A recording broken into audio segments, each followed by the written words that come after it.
Oh, Adamaye Nasuwe Mmanwule lele Mmanwule lele Mmanwule Hey Mmanwule lele Mmanwule Now waiting they happen so Mmanwule Now waiting they happen so Mmanwule Now waiting they happen so Mmanwule Obi ya dị mma iyo Obi ya dị mma iyo Obi ya dị mma iye Obi ya mala mma iye Ala dị n'obi iye Ewo lewo ewo lewo Ewo lewo ewo lewo And good evening. Good afternoon, good morning, and what maybe you know. Whenever you know when I from Kita, that's some Yamalo man, Konyo Chili Yazelo, Goe Jeko, Bungoma, Yakanarinia, Ojiena, Nigeria, every year from Kita. Then I come from Delta State, Nigeria. Ismaili Toko. As a one English, Makataka Maginachi. Asani malụ mma ada mi mgba ya ịmaka chai ụwa this life no balance si mee m ka ndị katonya abụrụ na buru di ego atoni elumelu bụ na chai nne ọkwa mbịa na Ọnịcha mpịalụ gụ 5-star hotel dachi ya gị ngị walụ jee mebe ndụ ya anya na onwere i deserve ya m ga na-enye gị ego just spend it for nothing libie just spend it Gawa na tara mana nwara no di be late aka ya bịa yetego odumodu ka ife nne nwanne m kelechi afọ me yes ụmụnna anyị ama egbu oge ka anyị baa n'ife abịa anyị kwuru emere write up today concerning Ebuka Obi achọrọ m ịdọ ya ogologo just chọọ ka m pikichalụ 1 or 2 points m na-afụkwa na afịa wee zụọ na comment section nsị na afịa zụrụ agọlichi Obi afịa azụ iji ya ma ndị Zion bụ jealousy and envy 1 ọzọ bụ go and hug transformer 2 ka ọzọ bụ mind your business 3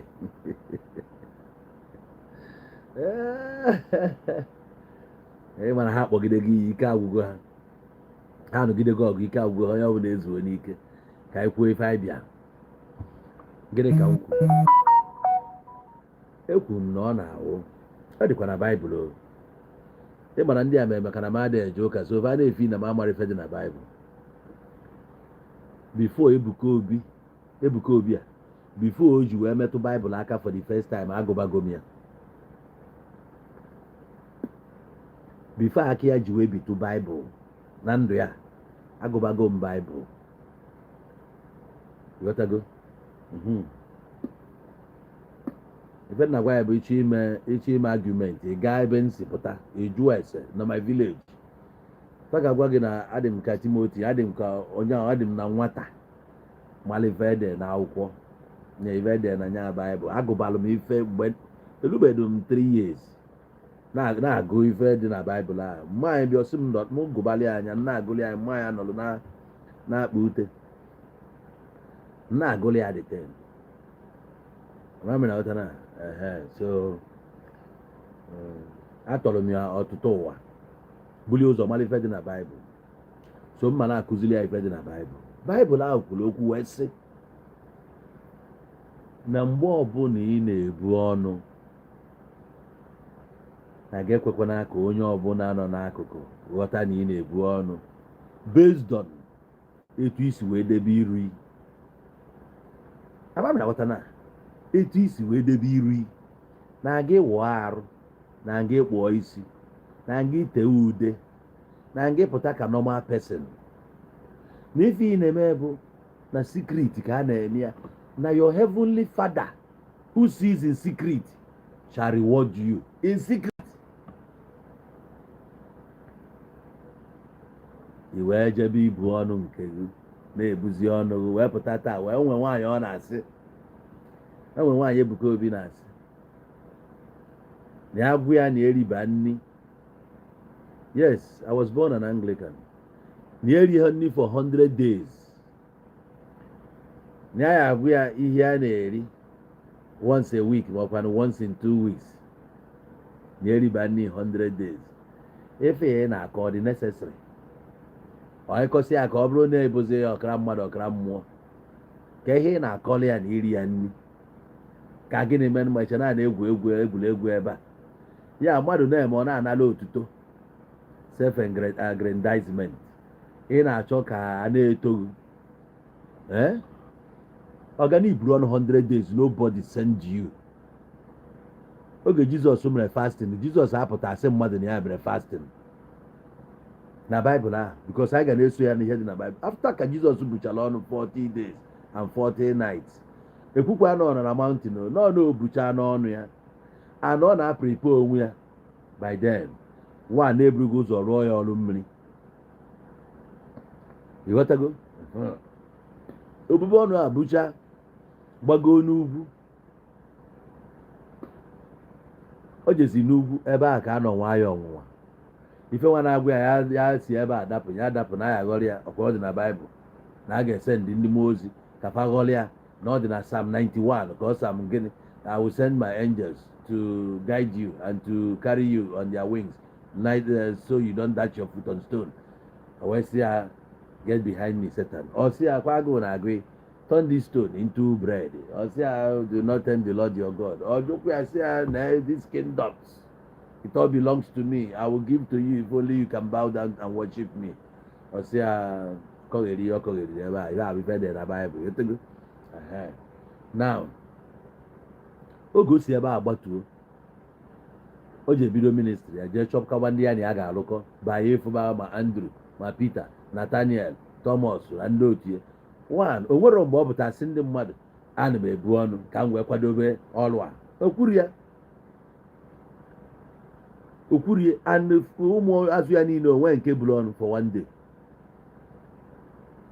O nwere ebe rekọdụ na ụmụ azụ Jizọs mere fasting. Now ife nji chọọ ka mmetụ gị ife aka bụ ọ bụrụ na ebu a Christian because ihe niile efu na Zion today vanche niile onwe nke bụ Christian ebe a. I swear each definition of Jesus Christian onweghị any of them bịalụ that place. Ihe niile efu ebe anwa bụ ndị bịalụ ka fa bịa fu Ebuka Obi. They are not coming because of Jesus Christ. One na mgbe Jesus nọ here according to ihe dị ebe a Jesus was never a member of any church. Mana afụlụ ya na temple dị na Jerusalem. Temple ahụ o jere ikpe ekpere Jesus isi ya na Jerusalem. He's not ọ bịara from there. So which means n'otu a nọ na m nwere ike ịpụta na Ọnịcha the nearest church m fụrụ ebe ahụ mbanye ebe ahụ gaa nọ ebe ahụ kpee ekpere mkpesi ekpere nsi ebe ahụ pụọ na-agasi ike not minding ma nke ọ bụ Catholic ọ bụ Anglican ọ bụ Episcopal ọ bụ Salvation Army nke ọbụla m fụ mgbe ahụ mbanye ebe ahụ kpee ekpere na-agasi ike. Ọ ife oje Bible dị ebe ahụ already etora ha dị ebe ahụ ruo ebe ahụ mepee ya na-agụ. So now ihe unu gbalụ jebe ọpụta na o nwero Jizọs unu fụ na Lagos. Ọpụta na o nwero Jizọs nne gị na-akpọ nna gị na-akpọ o nwero Jizọs ị na-akpọ bụ before. Jizọs nke a bidoziri ọ pụtara ọfụ because na Ebuka Obi bidoro ụka. Ifufe njisi gị na unu ncha niile onwe onye bụ Christian n'ime unu ncha niile gbaa ya chacha ka nli ego nya nliwasị ya isi. Ọ bụ na ibilivu asụ nwa na-emefe bilivu na ibilivu na Jizọs dị ndụ. Kedu ife iji wee na-ebilivu zie ibilivu ozi na Jizọs anyị ibilivu na Ebuka Obi ga-emezi ka Jizọs dị ndụ n'ime ka Jizọs wee lote gị. Ife a ka a na-akpọ hypocrisy. Ejele ebe ahụ Ebuka Obi mabatara mgbe Ebuka Obi na-abịa that place Ebuka Obi ji security wee bịa. If the kind of security guide ya bụrụsie ezigbo egbe polisi abụkwa polisi ụmụazị ị na-ajụzi onwe gị onye nwelu Jizọs ọfụchalụ so efu na onwe danger dị na your way kedu ife iji wee kpokọrọ polisi kedu ife iji polisi eme heavenly police agaghị nwụrụ ọgụ angels agaghị nwụrụ ọgụ mana iji eje chọba polisi kedu ihe iji polisi eme mana eru na na-epreach ndị mmadụ na Jesus Christ will protect you he died for your sin he is there and there eruo mmadụ elus guard ya ọ ife a ka papa Jowizaza jeje elus guard ya n'ụlọ ụka ndị mburu eburu ya oje gba 1.5 billion ọkwụ na afụghị ụmụ anụmanụ a niile idubere sekuriti ị na-akpọkwa Jizọs were sekuriti debe onwe gị nso na Jizọs ono bụ fictitious name na o nwere ihe eji eme na onye na-edufu unu o were ego sekuriti bịa na crusade ground onye na-abịa ịzọpụta unu na n'idiri ndị ga-azọpụta ya from unseen forces ka ọ ma physical ones o believe na God cannot protect him enough that's why o ji wee need a human shield which is security a anyị na-ekwu na ọ bụrụ na gọọmenti nyenwuru anyị adequate security ma ha na-ege ndị a ntị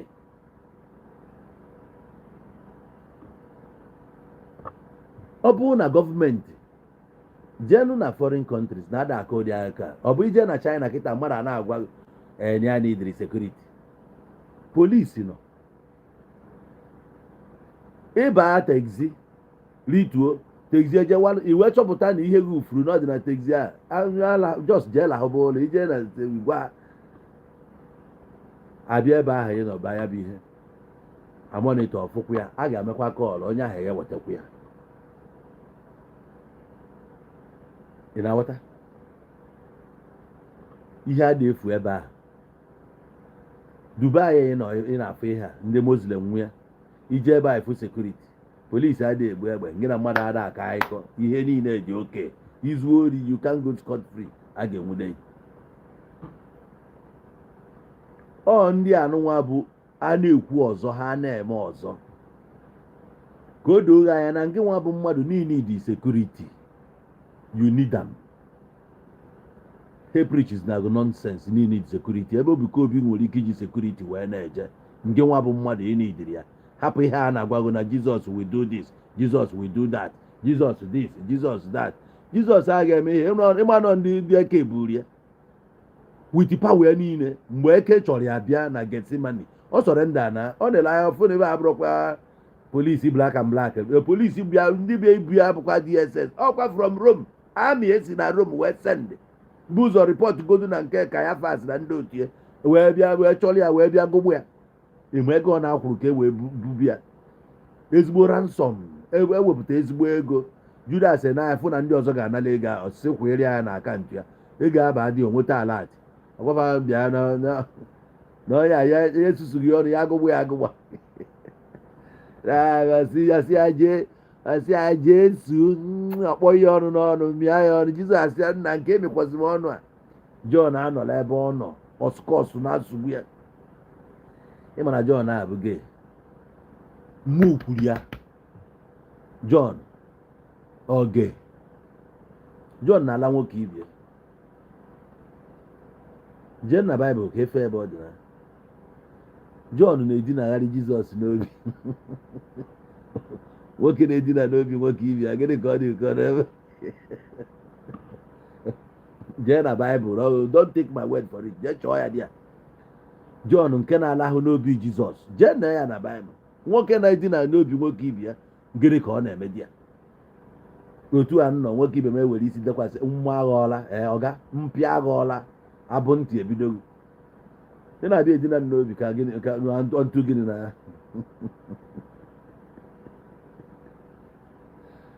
ndị na-akpọ ntu na Jizọs asị ihe ọ chịkọsịchara o nwee otu ezigbo mmadụ o jiri rụọ ma ndị na-akpọ n'ike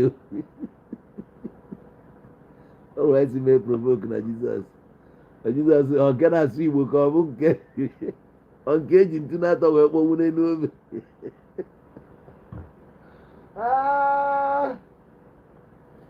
kefu ndị ụka ma ndị na-esili mensi a na-esili fa o nwere ofu onye na-eje ụka ị ga na-ege ntị na fa ncha bụ ndị asị okwu ọzọ eme ọzọ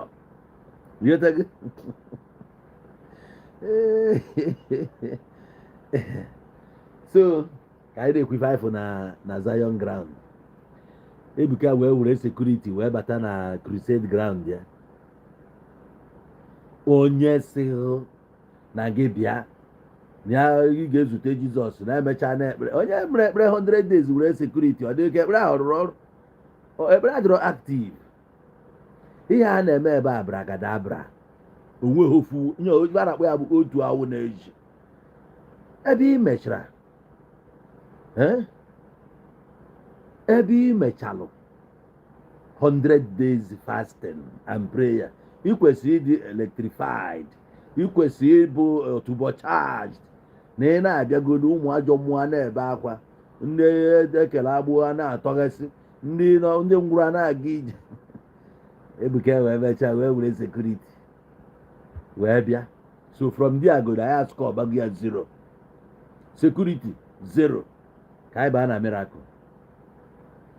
Ebuka batara ozugbo jee ebe ọ nọ sekpuru ala ebe anyị neche na n'ebe anyị na ya anyị na-ada afụ n'anya ma abịa mee na mechazie wee sị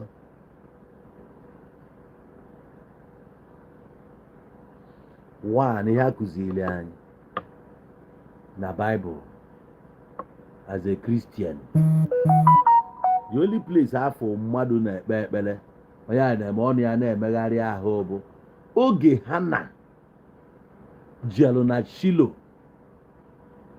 ikpe ekpere mgbe ọ na-ayọ nwa. Yotago ka ọ na-eme ihe ọnụ ya na-agha kedavia nke dị priest n'ebe a Eli wee sị ụmụ nwaanyị ya anụnwa kemgbe unu ruo ole mgbe ka unu ga-akwụsị onye ṅụbigacha mmanya oke maka ọfụ na ọnụ ya na-eme. Wee sị ya mba, nọọ obi ya jụrụ eju, nọọ ya ka ọ na-pour out. One, ife akụziri anyị ka esi ekpe ekpere bụ isekpulu ala, ịdajụọ, iwelu mmụọ gị na-ekwu ya na Chineke ada anụ, ọ da anụ ihe ị na-ekwu. Oke gị ka ị na-ekwu okwu, ihe okwu ị na-ekwu bụ saụndụ a bụ mmadụ chepụrụ ị na-emeki saụndụ a, saụndụ ị na-emeki bụ for your normal human being, ka mmadụ ibe gị na-anụ ihe ị na-ekwu. If not, onye kelụ gị ka agụ ka ị na-ekwu okwu. Mgbe ị bịara ụwa ị na-ekwu okwu, ịmụ ihe o tekiri gị ikwu okwu. Mgbe ị na-achụ kwadobe ikwu ihe ị na-emere ọ mmadụ na-asị gị mee dada ma na bịa, ọ mmadụ mugosibere gị wee na-echepụta ọnụ gị na onye kere gị bụ n'ime mmụọ gị, ya nwa bụ mmụọ n'ime mmụọ gị ya na-ekwu the ten. Ịbụ mgbe Jizọs a nọ n'elu obe a sị gị na ọ sụrụ ude, o wee sụọ ude n'ime mmụọ. Ihe a na-eme bụ ihe mmụọ. Mmụọ bụ na ị chọrọ ime ife unseen because sound ị na-eme abụrụ for ya nwa, ọ da anụ ya, is not a human. Okwu ị na-ekwu bụ for human being. Ichi ime ka ikwuru onye kere gị n'ime mmụọ gị ka ị ga na-ekwu, because ya nwa bụ mmụọ already. Ọ ma ihe ị na-achọ egwu ya, so ị na-ekwu ya n'ime mmụọ. Ebe ị na-ebe just a mad man. Ka a na-akụzi gị ife dị na spiritual, you don't need it. Sound a na-eme bụ for human beings, ya ịghọta ihe ị na-ekwu. Ọ bụrụ for Chukwu kere gị ka ị na-emere ya. Ichi ịgwazi Chukwu ahụ okwu ife ị n'onwe Chukwu nọsọ nwa ya n'ime mmụọ. Jee na John chapter 4 verse 24 ka ịnụ ihe o kwuru. God is a spirit. Na Chineke bụ mmụọ. Onye ga-ekpere Chineke aghaghị ikpere ya n'ime mmụọ na eziokwu. Ya ị ga-agbagodo onwe gị eziokwu dị ọcha, maka na onye na-aga na-ekwu iti na-aga with clean hands, maka na aka malụ nzu ada ama unyi. Ị na-eje di ya igbagodo onwe gị eziokwu ma ị dị nkwadobe. N'ivụnụ ndị na-agọ mmụọ sef ka ụnụ wee dị ọcha, na ịchọ ka ije chụọ aja dị aṅa ma ife dị aṅa, ị na-eje aya ajụghị nna ahụ. Ọ bụ na idinekwa nwaanyị n'anyasị, nna anyị nidikwa ije jee jụchanata arụ, jụpụsị ọrụ akwụna ndị otie wee na-abịa. Mana ndị ụka sịrị oge eburu bịa even pastọ ahụ na-alacha wee bịa. Ọkwa ụmụ vidiyo mgbanyere saachị ị ga-afịa pastọ na-alụ nwata dị 10 years n'ala nwa dị 10 years n'ime ụlọ ụka na toilet o nwere nke ọ rara di ya ọ kpụrụ afa ha gwa chọọchị ha nọ na ya jee chee ya ihe eje for that one ndị a na-arụrụ aka ọ sị na o mechakwa were aka jebie na kọpụ eji enye holy communion ebe niile a na-esi ọhụụ sọ ndị ụka ụnụ agwala unu etiela unu adakasịchala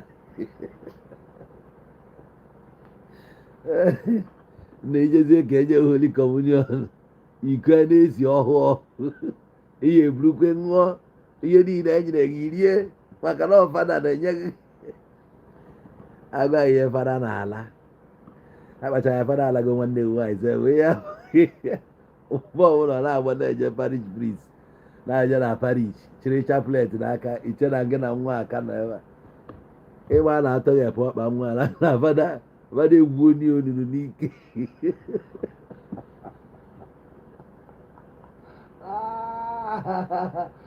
alụ na-eme nwanne m alụ na-eme I'm telling you alụ na-eme o wee bụ na Ebuka wee kpechaa ekpere wee bịa o nwere one steshọn ụdị a n'iru steshọn ọ dị man Ebuka agakata ọ dị man aka ya gịnị nwoke asị ya na ya nwere accident ọsụsọ 16 times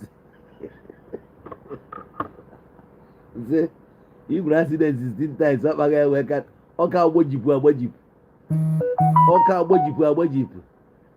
nwoke achịrịta akwa elu ọ bụrụ na the bone shift ọ bendịrị ịghọtago ọ bụghị ihe mere today o teghị ihe a mere and the man ọjọọsụ jide clutches aka egosi anyị the man mgbe ewetasịa picture mgbe ọ gbajiri ọkpa ahụ na ihe dị iche iche mere ya evidence to prove na ihe abụghị fresh wound nwoke na-agụrụ onwe ya ihe Ebuka wee bịa mgbe akpalite ya emetụ ya aka eche ya the man asị aga m ije the man na-aga nsị ọ bụ ihe anyị furu n'aka Lazarus Mụọka ọ bụkwa ihe anyị furu na CPM Christian Pentecostal Mission ọ bụ ihe anyị furu na Grace of God ọ bụ onwe ebe anyị afụbe ụdị ihe anụnwa Pastor Chris ya ọkwa onye pụtazie kịta ọ na-agbapụ afọ na-agwaghị na ihe dị na-abụ ihe renjiri ana anyị na-afụ ya anyị furu before ọgala Doris nke Doris bụ na ala ọtọ mana nwaanyị enye ya aka ya asụkọrọ asụkọ ọkwa anyị furu ya ka eji ya wee mee ụmụ ihe prophecy different churches aka nwaanyị ahụ dị ona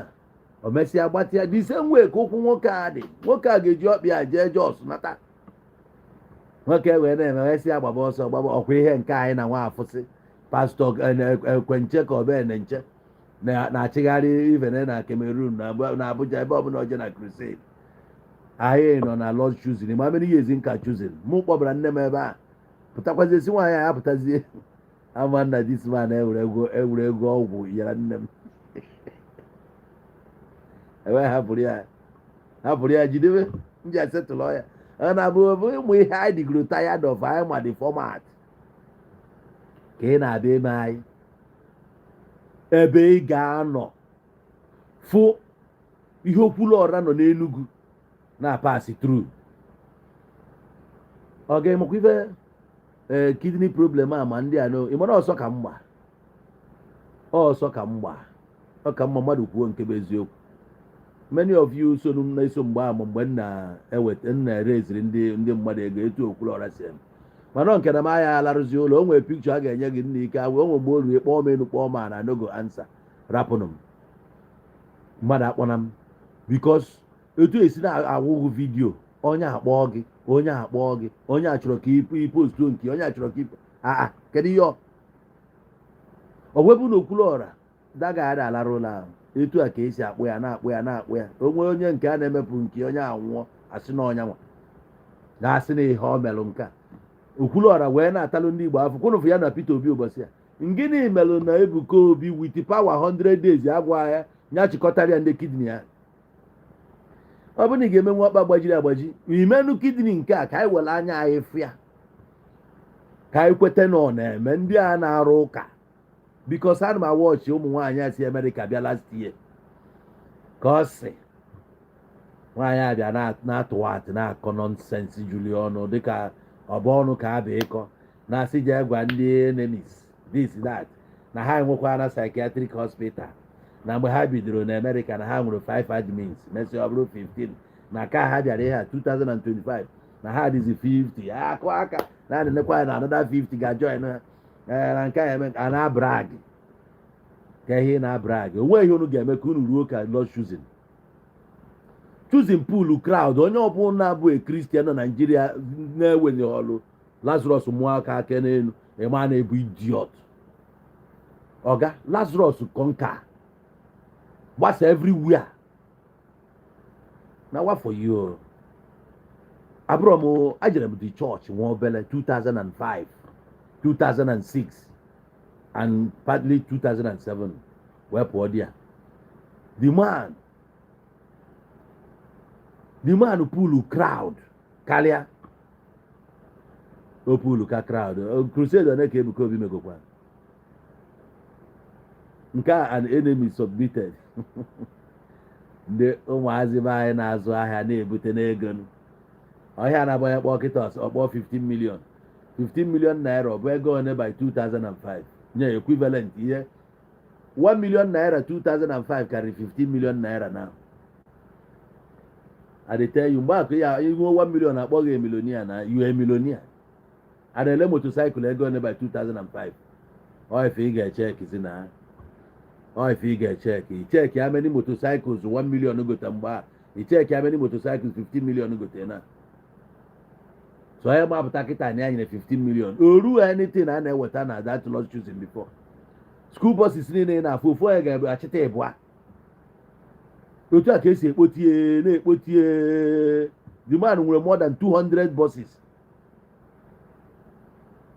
onye nke apụta kịta na-amachagalị ka ife na-amacha ife niile na-eme any miracle ọbụla ime na-adịrọ verified is arrange any miracle ọbụla imelụ today ọ dịrọ verified is arrange echi kpọ police any miracle ọbụla ime mgbe na-enwe evidence to back it up na onye anụnwa gbajiburu ọkpa since nọ n'ụlọ ọgwụ egosi anyị foto mgbe ọ nọ n'ụlọ ọgwụ ndị be ha bịa testify ya kwuo yes ọkpa ka ị na-agwa m ọkpa agadi nwoke a kpụrụ ndị nwere kidney problem na ọnya bụ problem anyị na-efesi na the major problem anyị nwere na bụ ebe a ka o si ibido ebe a ọ ndị be anyị as stupid as ndị be anyị can be ị na-eche miracle ị na-eje na miracle ya eme ọga onweghị any human being ga command nwu miracle it's not done, it's not possible. Miracle ihe a na-akpọ ya bụ n'onu Igbo bụ ihe ịrịba ama ịghọtago and every human being they receive a miracle every minute of the day. No nke dịzi high na anya nna efole ya gende ya power bank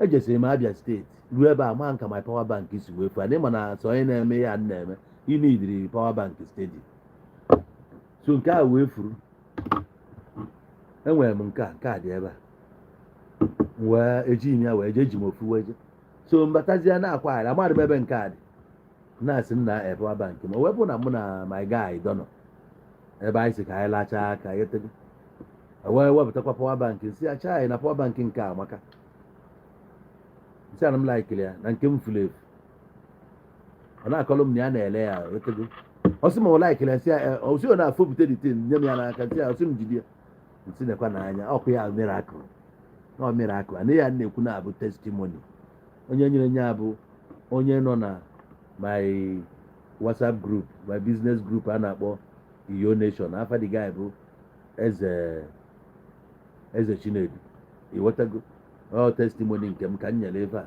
ọ miracle m receive ihe a ọ na-asa abụ m iwetago so otu a ka anyị si enweta miracle ihe ọbụla ịma ga-eme eme is not a miracle ọ ihe ị na-amarọ na ọ ga-eme. Mmadụ na-aga uche ya adịrị ya n'oruo na tren na traki tren ọ na-aga mmadụ dọọ ya dochighị ozugbo a na-adọpụ ya nekwa ka tren gafere ọfụ na ya nọ a second to grave ya. Mmadụ chọrọ ịdapụ na moto onye ọzọ atụtụ aka ghọrọ ya megide draiva akwụsị moto ahụ esevuo life ya miracle. Ọma anọghị esi ọ na-aga. Mmadụ na-eteta ụla n'ụtụtụ mepee fon ya na-ene ezigbote alat ọmụọ esendịrị ya after a while akpọ ya na fon ya sị nna ya ma na-eji ya n'ọkọ ị na-eti mkpu 100,000 200 500 1 million. Ebe ndị ọzọ ga-alụtọ ka ị nọkọtara wee pụta o wee gaa alụghị ịma anọ miracle eme ya. Anyị na-achọgharị na-akwụgharị na anyị na-achọ miracle ị na-achọgharị Jizọs na-ajụ Jizọs ị na-achọ ofuru efu. I want God to locate me nye ifuru efu na ọ ihe mmadụ condition your mind ka i believe onye ifuru efu. Ọ bụrụ na ị maala ọfụma na Chineke nọ n'ime gị nwa nọ n'ime ya ị maa na ifuru efu na gị na nọ every moment of the day kezi ị na-asị I want him to locate you where? Ya ka mmadụ ga-eji sị come where Jesus is alive. So na ọ nwụrụ anwụ ebe ndị ọzọ bịa ebe a dị alive. Gwa anyị ihe o ji wee dị alive ebe a. Ya ka mmadụ ga-eji sị na ngị tempt to God with any amount with a certain amount na ngị move ya. Kedu ka isi ya emove? One, God abụrụ mmadụ. Ihe wepụtara ego bụ for easy communication, for easy transaction. Ka eji wepụta ego. God ama ihe bụ dollar nke o ji ama ihe bụ pound sterling. Ọ mara ya. O nwekwana ihe o ji eme. O webụ na onye kelee n'igwe kee ụwa kee oke osimiri na ihe niile dị n'ime ya kee n'ụwa nke a mmadụ bi osisi anụmanụ ihe niile ma enyi ma zibra ihe niile a ka ọ kechara. O wee bụrụ ego akwụkwọ ka ijiji move ya. Kedu ihe lion ji wee move ya? O ji wee nye ya ike o nyere ya. Kedu ihe elephant nyere ya? O ji wee nye ya strength o nyere ya. Ihe niile a kedu ihe ha nyere ya? Ana condition mind gị na-ezuzugharị.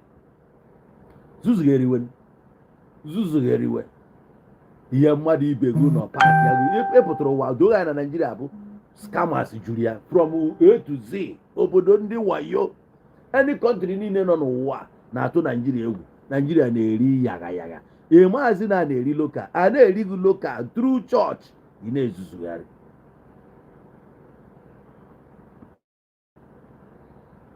God a na Bible sịrị na ya ga-ebi mgbe David chọ ka ọ lụọ ọrụ ya ọ sị ya no garụrụ na ya na-ebi n'ụlọ mmadụ ji aka wee lụ. Jụzie m ebe ka God bi. Ọ sị your body is my sanctuary. Ya sanctuary ya bụ your body. Echi kpọọ ya temple. The Lord is in his temple. Onye nwe anyị nọ n'ụlọ ukwu ya dị nsọ. Onye nwe anyị nọ n'ụlọ ukwu ya dị nsọ. Ụlọ ukwu ya dị nsọ bụ your body. Ya ka o ji sị keep your body holy for I am holy. Also, holiness without which no man shall see the Lord. Do onwe gị nsọ n'ebe a ka ọ nọ. Apịtọ ya ebiọtọ n'onwe gị. Eke ejisi ya asazi n'efere alazi na ya debe onwe gị asọ n'obi n'ime gị nye gị nwa bi n'ime ọ na-abụọ dị intertwined. So why ji ebiọtọ? Why ji we believe zie na onye nọ gị n'ime anọzi here n'ọnụ ụlọ ụka ka ọ nọ? Nọ mgbe iji wee jefu ebe ya ka m ji ajụ ọ bụ Ebuka Obi ka eji worship ka ọ bụ God ka eji worship? Ọ bụkwa gị that na time n'onwe oge eruo a na-asị gị na Jesus nọ gị bịa nọ na mountain ebe ọ sị gị do not listen to them. Asị gị bịa n'ebe a ka ọ na-eme do not listen to them. Ọ gwakwara na oge eruo na anya ike a nọrọ ogo na n'ukwu osisi na a na-achọ egbutu. The time has come ka ị nwee sense. O nwee ebe ọbụla ị na-eje Ebuka ka ị na-eje worship not God. Ọ bụrụ na ị ma God inenebe onwe gị na mmiri onenecha ihe ị ga na-afụdebe bụ the image of God. Ihe anyị ji wee nwee iru dị iche iche bụ ya bụ ihe describe the greatness of God. Ife onye a efu another side of God, ife onye nke another side of God. God mere onwe ya manifest in different forms. Onye akpata na those angels ịgụta na Bible ihe a na-agụdebe je na Revelation oge ọbụla holy holy holy, nke a si na afịa bụ amen. Ihe a na-agụdebe bụ holy holy. Na-agwa gị sị gị, do you know what holy means? Ihe a ha na-eti ebe a holy. Onye nke a na-abụ asị na the first angel n'oge ọfụ reveal ya the glory of God o tie holy. Onye nke afụkwa nke ya tie holy. Ihe niile a bụ like mmadụ esi sai na anwụọla m onye a na ihe furu na nke egbuola m. Egosikwa gị another side of God. Itie nya imagine how you can describe it. Imagine how to describe God. God ị na-enye ya na this form ị na-eti mkpu, efu ya na this form ị na-eti, ị na-ene n'ogwu Igbo anya, ị na-afụ God n'elu nwoke m taa nwoke. God mere onwe ya manifest etu a. Inegharịkwa onye nke efukwa ya another pattern of God. Inekwa anya ebe efu another pattern. Efu na God nwere design six. About designs. Tiekwuoli ya six. Ya na-eme wee nwee isi. O nwere ya design six. God kala efe ị na-eche. Ị na-elimiti ya banye efu na kirikiri Ebuka Obi na-enwe onye ọbụ na-ebu ọnụ. Etu a nne n'idi ọma ibu ọnụ. Gee na-ebulu ọnụ fọ. Ka ezi ihe Jizọs ji wee taa afụfụ. Ọ tabara afụ tasịa nke nwa bụ Kristian na-eme nkọghịrị. Ka Jizọs tabara afụ atasịa ọ nọkwa n'elu obe a sịghị it is finished. Ọ nwụrụ ọnwụ the just for the unjust. Ọ nwụrụ ọnwụ nwa ka o put to an end afụfụ gị niile na ihe niile a ihe o ji wee bịa were ọbara akwụ ụgwọ pụtatị na atonement ndị mmadụ na-eme emegidezi ọ na-ebu ndị mmadụ aka nke ị ga-eji efi wee chụ, nke ị ga-eji ewu wee chụ, nke ị ga-eji ebunu wee chụ, nke ị ga-eji pidgin wee chụ, nke iji ọkụkọ ya achụ, nke iji tolotolo ya achụ. Na ebe a karịzi some families due to na enwe ya ewe nwee accumulation of ihe aka ya eme o mezie the family ha slozie down father participate n'ụlọ ụka. God wee sị gị na ọbara anụmanụ agwụrụ ya ike, so ka nwa ya jezie aka si whom shall I send whom will go for us. Michael edena yiri ya si na yiri asị akpọkwana afọ ajụọ Gabriel si ala gbagbuo idi ya akpọ nke ọzọ si otolo sọgbuo idi ya. Jizọs adịrị ebe ọ nọ onye ọ na-abịa ha mana ndị onye niile nọ n'ụwa bụ obi akpọ osu gị ekpu. Jizọs ewee sị ya Father, hear my send me. Oluwa na ebe ọ na-ewelite isi na-ene ya siri ya eje ije ahụ ọsị ya na ya ejekwa ahụ ịmakwa ebe ị na-eje ọsị ya na ya eje sị ya na n'ihe ese nọkwa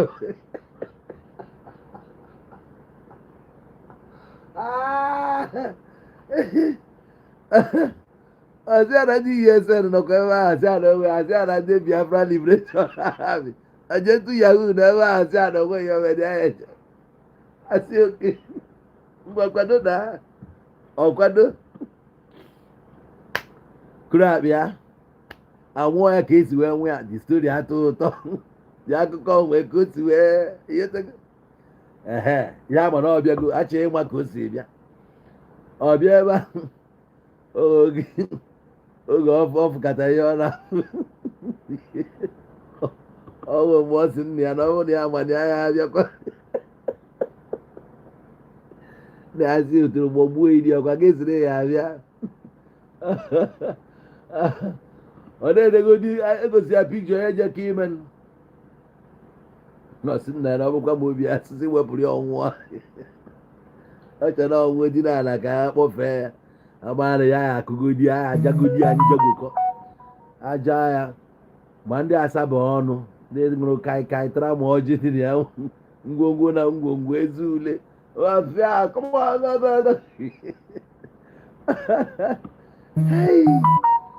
Jizọs wee bịa hia wee kwụọ dị ụgwọ wite ọbara ya wee nwụsị ọnwụ ahụ bifo ọnwụ okwu gị asị it is finished. Ụgwọ ahụ iji na ya kwụọ ya with his own blood. Afụfụ ahụ ị ga-ata na ya atagolu ya. Ụgwọ ọbụla iji na ya kwụọ ya. I owe the debt I could not pay.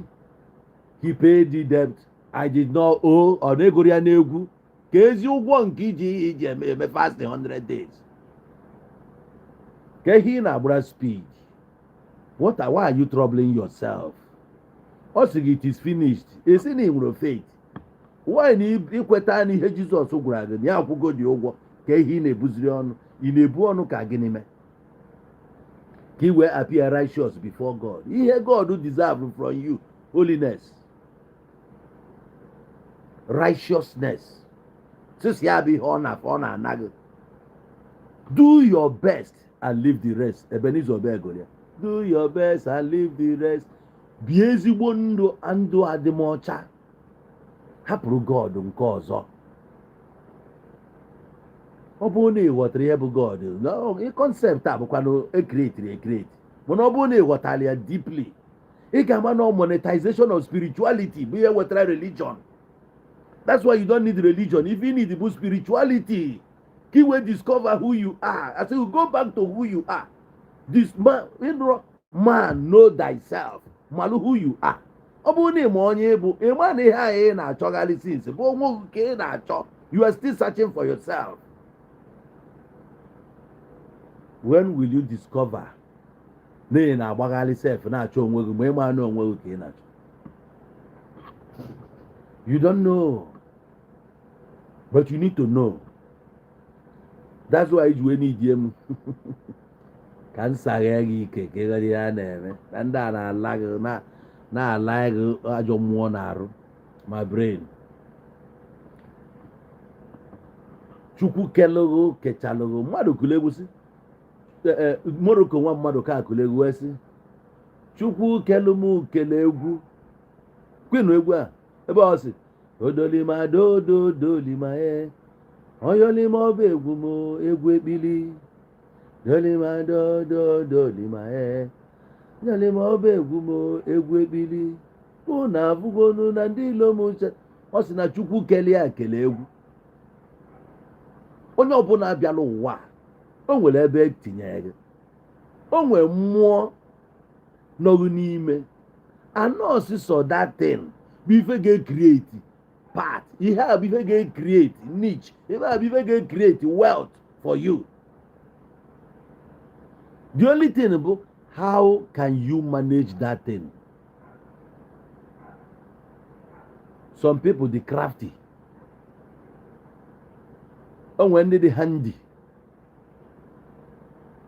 O nwere ndị dị skillful.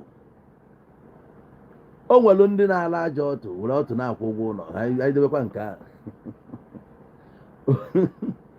O nwere ndị bụ na ọ bụgodu tenisi a na-akụ aka. O nwere bụ na ọ na-akụ tenisi mee maka onye a lọvụ adị game. O nwere bụ na ọ na-agba bọọlụ lọvụ onye na-emesi. Ịma na ọkọcha kwuru okwu ndị a na-atakarị ọkọcha mana eri na-abụ ka ụwa na-aga aga mụ na-aga ịma ala ọvụma na Messi ife ọ bụ God of soccer bịalụ as a human being. Kama a ya emebe ihe anụbọọgụ ewepụ ya endịrị dị afa mmeri ya Mezaya kpọzie ya Messi. Onye nwere ike ịchịkọrọ mmadụ 8 ihe na-agbụ ya ọkpọ na-efeni anọ ya ejighata bịa dụọ gị aka n'ọnụ. Because o nwere ife bụ Jizọs n'onwe ya nọ n'elu obe ọsị Father forgive them for they know not what they do. Ọ ya ka Messi na-eme ị na-agbụ ya ọkpọ ọ ma na ọ ga-abụ. Mana onye nke a na-esite nke ya n'ọnwụ kama ya mana enye goolu taa na onwe onye ọ ya enye bọọlụ anọ ọ ya na-afa ya na post ahụ. Ịghọtago ọkọchasị gị na onye abụghị goal scorer. Mana onye nke a ana ya ịjụkwa m ihe a ka m ga-ekwu so o nwere onyinye amala enyere onye ọbụla nke ahụ enyere bụ ife ga-alụ oge ọlụ ịrapụ nke gị achọba nke onye ọzọ it will not work. So ikunikwu na-eje ịkpọbalụ ngwa afịa mana ọ da aga imezi bikos na ngwa afịa ga-ada aga ị na-ejezi from church to church chọọchị ahụ ijelu ka a ga-agwa gị ihe na-eme gị ana ihe na-eme gị akarịrị nwanne mpa gị ihe na-eme gị akarịrị na-aga-alụ eme fasting ihe na-eme gị akarịrị ancestral curse ihe a ka a ga na-agwa gị ka a nata gị ego bugharịa your brain. Sometimes ọ bụrụ na ị mara anya ihe ị na-eme the business ịba n'ime ya ị marọ the ethics na guide that business nwee ike ọ bụrụ na ihe mere business ga-adara aga bụ na enidiri ka agba anya ọgwụ ịgba ọgwụ bụ ịgacha ihe some catch ka iru afịa gị wee chakee onye abịa ịgba ọgwụ o nwere ofe mmadụ ga-ekiri gị efu na ofe atọrọ ụtọ gbana ibe ọ niile bụ eweta ose wetagasịa ma ụtazị ma ebe ahụ na ụmụ azụ ọkpọ ọchịkọ ọnya wee ya ofe nwa atụ ụsọ otu a ka ọ dị na biznes enwere ike akpọbalụ gị ngwa ahịa most of ihe niile adị ebe a hapụgo n'ibe a na-eme ma nge nwa amara anya ya a na-ịma ka esi enweta obi ndị na-abịa azụ ahịa o nwere onye na-ebere kọstọma ego lesịa ọ bịakwa ahịa ọzọ bịakwarịa ego lesịa ọ mụ ihe ọ na-eche ethics of that business.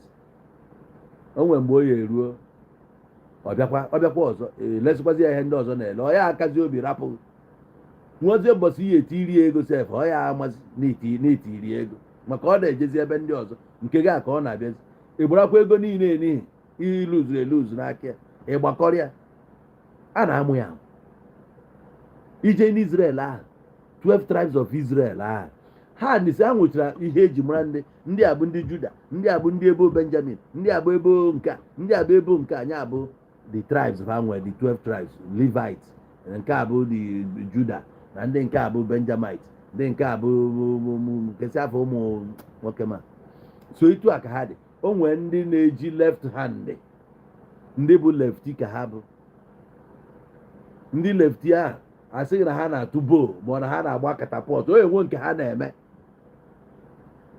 so onye ọbụla nwere ihe dị anya kpatara na onwe ebe ihe eje na be anyị asịghị na famili a na fa na-agba nsi ọkpụkpụ bụ na enwere asidenti gbajie ọkpa ije ebe a ehuo gị aka ije abụ na mpapị ya nọrọ ya asịghị na nwa ahụ efere ebe a ya jee n'etiri nwa ahụ ehugidekwa gị ọkpụ ahụ edekwa mma onye dị ntị nwa a ga-etiri iti so papa pụọ ụmụ ya take over asịghị na ọ dị na their lineage amami na ghọta asịghị na ọ dị na their lineage biko ọ bụrụ na TikTok na-eme ka nghọta na some people na-watch m na TikTok you are not following this page nwanne try follow this page na ọ bụrụ na ife anyị na-eme na adịghị mma follow the page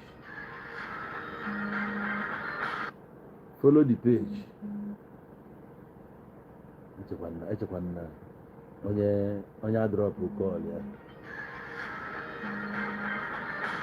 ihe na-eme na adrọpụ anụ kọl gị kwali onwe ya na wato yi na ndị be anyị ụna na-akpasuka mmadụ iwe ịchọ ka m na-ele ya ka m kwụsị ihe na-eme ọkwa ya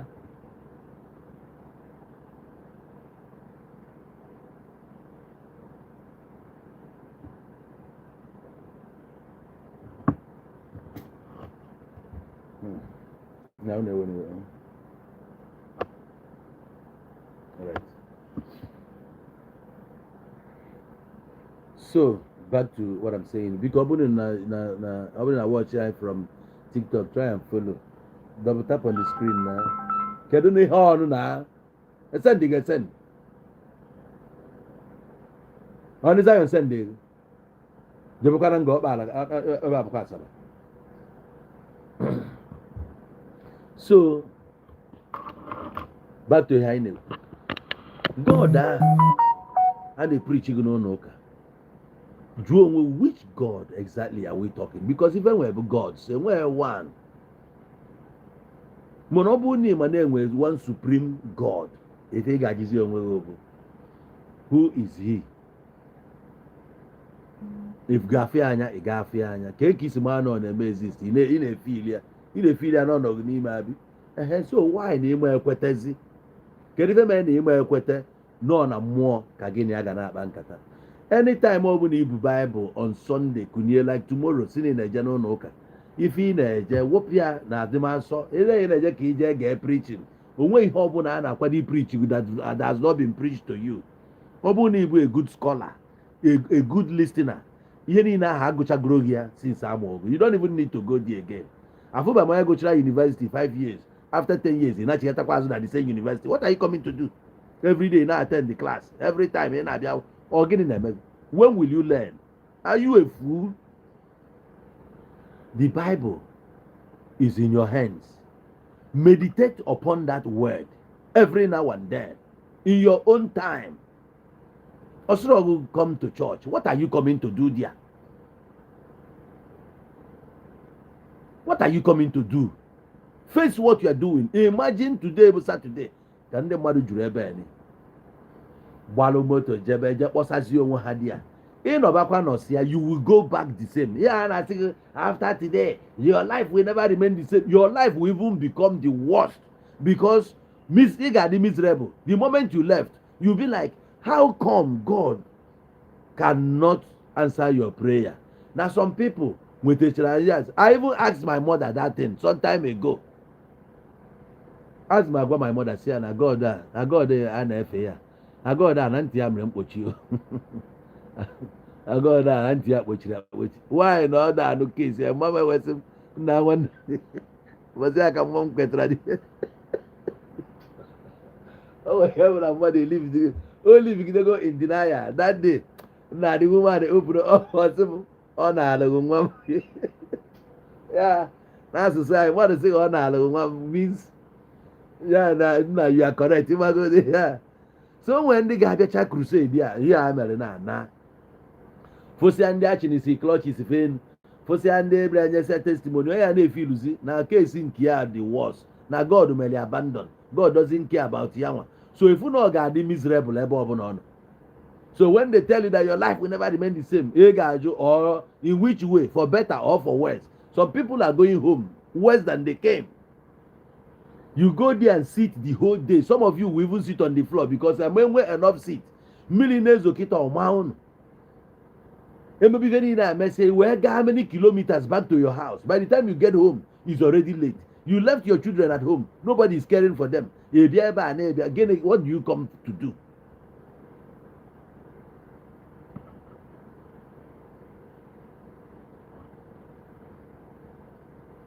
Kedu ihe ibe ime? Ebi aka ifu Ebuka Obi, ebi efu Jehova, ebi efu Jizọs. Na ka ọ dị, ebu ndred ọ na-ewekọba m. Na ka ọ dị. Na ka isi n'anya dị akpụ isi agụ ahụ. Ọ na-eme ekpere. Avụ ọnụ eju ya n'ọnụ. Ọ chọrọ ịghọ Jizọs ebe anyị eme. Na ka na-emere anyị one. Nwoke ma ọ bụrụ na ị chere isere anwụrụ gbazuo ezu ike na-eme anyị one. Onye ka ị na-emere ya? Ihe echi evu nwụdị ọcha pụta. Chevu afụ ọnụ ede smart. Ị na-eme fasting, emechazie fasting ka anyị gbapụ onye ọbụla je ememe fasting. Any Christian ọbụla na-eme fasting na-eblame Jesus, na-akpodo Jesus n'obe for the second time. You don't have any business with anything fasting. Ichi ime fasting. The ulu fasting balụ na ndụ any human being.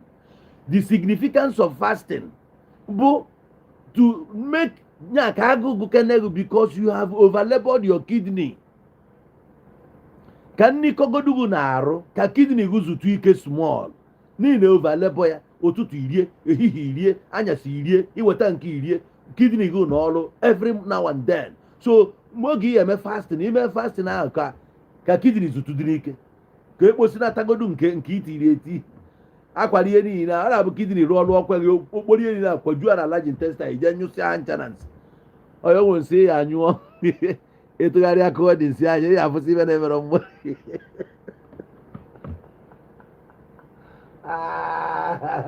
ịba dị ike agwụla kidney. So onye abụdebe ulu fasting mba. Onwe onye mechara fasting sị gị na ya mechara fasting visi ya pụta. visa na ndị agha chi deny visa achi deny visa o nwere nwa pastọ a na-enyere visa mgbe ahụ deny your own o nwere pastọ na-emegodu dị ekpere n'onwe ya ka marriage nke ya krashịrị why na Jizọs ejide nwa dị marriage anyị bụ normal human beings na-face our own problems na the right of asking that we are of the world. Yes. Open na ya bụ of the world. Hapụ ihe religion na-agwa gị. Though we are in the world, we are not of the world. Is a lie. We are of the world. Go to your Bible. Ogwago, ihe mmadụ one ga-eje heaven, kingdom of heaven bụ 144,000. Go and check it up. Look it up in the Bible. I'm not making it up. Ogwago that blessed are the meek. For they shall inherit the earth. Ogamu anakwa na real estate. Onwekwe mma ha plan niile a wee na-apụ. Ị na-agbaala. Na-eje ebe. Chere ya eje enigwe. Enigwe a na-ekwu ọ dị ka eje ndị a. Ị ga-eje n'iso na ndị ga-eje ebe a. Isoro. Ọ bụrụ na emenwu afada tans sent. Ka ebe o jide okige. Ị na-afụ onwe gị sent. Si megodu Father Tans sent na abebe ba Pope John Paul sent nya na Father Tans onye bụ ụzọ Tans nwụrụ since how many years Pope John Paul abịakwara here maka Tans ya 1998 mgbe Abacha kadachi ọ bịara ebe a mana ya nwa na onwe ya ka nwụchiri ụbọchị a emere ya sent o wee na-adịghị ka ga-eje n'igwe asị black man heaven ndị a na-agwa bụ nke ha ịnọghọ n'ime inekwu anya ofu ebe bishọp ndị ọcha na-enye oriri nsọ onye bi onye ruo mgbe black woman bịara were ya nye ya n'aka ya ugbo none ka ifugolu ihe a na-eme blacks ihe akajedi ha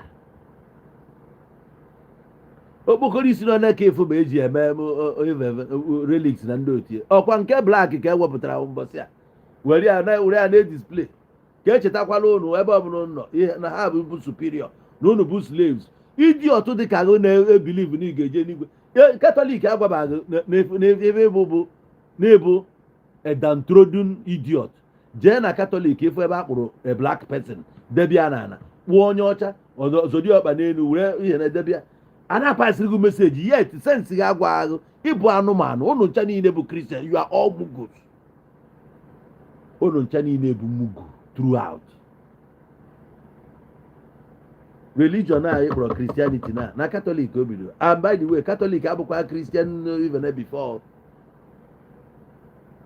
before wee megide ya nwa Constantine Emperor Constantine ma Emperor de Nero na ndị ochie na ihe niile ha gbara mbọ ya ma mgbe e mere that Nicaea the meeting of Council of Nicaea na mgbe ha mere that in the whole bishops wee bịa wee compile ihe niile a wee nyegụ Bible enyegụ taa as King James version na ndị ochie agwaghị onye bụ King James a kọchalụ gị ihe niile akọlụ concerning etu esi wede Bible na ndị niile compile ihe niile still ọ da afeba gị na ntị onwe ihe na-anụ ịbụjụ ma onye bụ Sizabogia ịnụba ya ntị gị adịghị ya King James a ka ekosi wee bụrụ the king onye ị na-ebugharị Bible ya today ịnụ ya n'ogburu mamụ ya ka ọ wee bụrụ na ya bụ the king the same person gburu mamụ ya ka ọ wee bụrụ king ka ibu Bible ya n'aka emodara bunyelu gị wee believe how stupid can our people be kemgbe ị ga-amụ ihe again kwado nka enwu echi ka emegụ sent kwado ka ije n'igwe kwado n'ihi na akwado ije n'igwe ma ebe n'igwe nke a dị ọ bụrụ na ịbụ heavenly candidate why na ọ debe gị n'eluigwe why o ji wee debe gị ebe a ka ekosiri ka eje n'igwe ife ị ga-eji n'ọnwụ n'ụwa bụ anụ arụ ga nya ka eji kee gị one a ị ga-ebule ma onye kere gị one a o kelụghị ka ị nọ n'ebe a bụ ebe ị ga-anọwu isi ebe a pụọ imejenwu di a you no go fit go there arụrụ rụọ ọgụ ka ị ga-adọpt nwu n'ọnwụ ohi a efu ebe debere ndị ọcha ọsọ ha nwa ga-anọ onwe ya ndị ojii na-eje ebe a irukwa ebe a ị ga-adị uncomfortable no matter how edebere anyị na saịdị nke anyị ala ka anyị were chọrọ ha jebe ebe ni ihe niile anyị si na Naịjirịa gbapụ jebe anyị cha niile nachighata ebe a anyị ga-afọsụ gọọmenti anyị tie ha anyị tisie ndị a sọrenda ala anyị gọọmenti anyị were aka anyị kwuo tupu anyị ga-adị mana ndị niile dị ka ha onwere sensị agbapụsịchana ma wee fụ ụmụ jonki juru ebe a ya ka Tinubu na-achị nwụ anwụ na-agwa m ihe mmemme ịghọtago ọ bụrụ na ihe niile anachighata azụ anyị edozigo ọ ya ka ndị South Africa ji achụ onye ọbụla go back to your country go and fix your country nsị na alaikiri ya ha na-eme in a way I love it go back to your country onye ọbụla na-abịa ha jenu fix ye nke unu ha nwụrụ ọnwụ nke ha taa afụfụ nke ha wee fix ye etu ọ dị anyị abịa ịgbakasị ya ndị be anyị na-ata ebe a ka anyị fix ye nke anyị fix ya kịta ụka na anyị dozite nke anyị kịta chọọchị eklozuo down enwezi onye ga na-eri ibi ya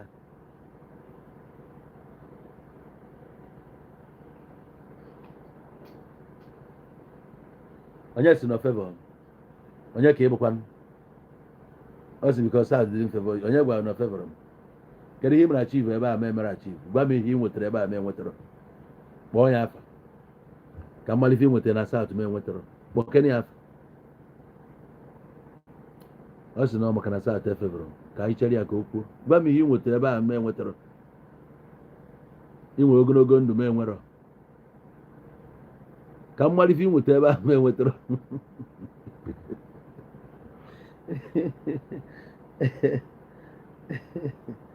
ee anyị abịakwa ịkọ ọnụ ejiba what do you have ọ ngịnwa ka m na-ekwu anyị abịara ịkọ ọnụ obodo abụọ be nna m ka m nọ ihe a igote ha gwara gị jee fix your country is a simple thing is a shameful thing sef na mmadụ na-agbapụ na country ejebe be ndị ọzọ ọ bụghị mmadụ kwesịrị ịdị proud of in the real sense of it ndị anyị na-ejesi be ha nọ na be ha ije n'Ijipt ndị Ijipt nọ be ha ije Sudan ha nọ be ha ije Ghana ndị Ghana nọ be ha ijesi obodo dị iche iche nọsị na be ha why are we going up and down na-agbapụrụ ụmụapa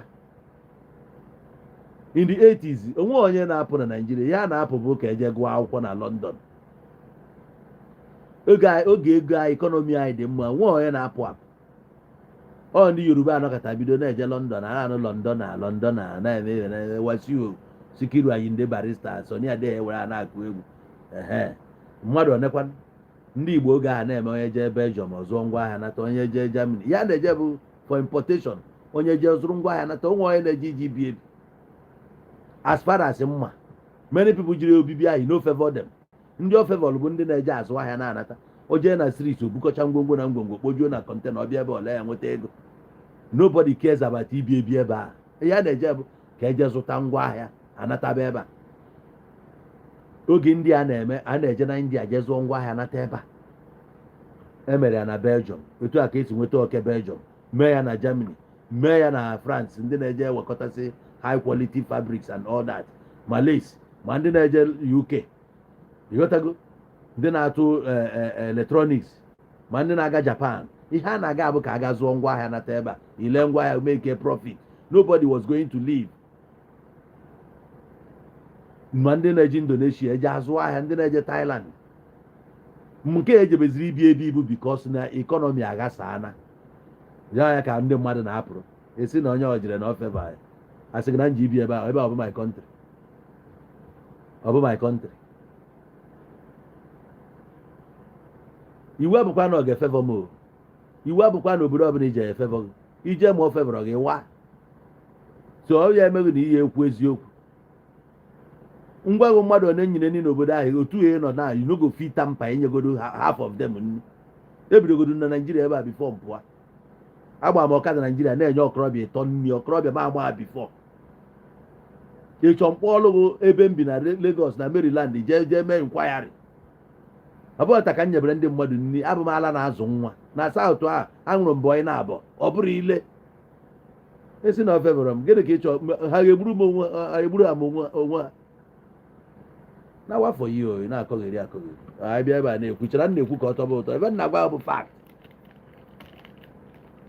ebe m na-agwa bụ etu o si dị onye ọbụla sef onwere onye ọbụla bụ onye Naijiria, in fact onwere onye Igbo ọbụla ga-asị gị na ya dị too comfortable ebe ahụ ọ nọ. Ọ bụrụ na ha furu wee na ego a ha na-enweta ebe a, ọ bụrụ na ha na-enweta half of it na Nigeria, they will prefer to stay here.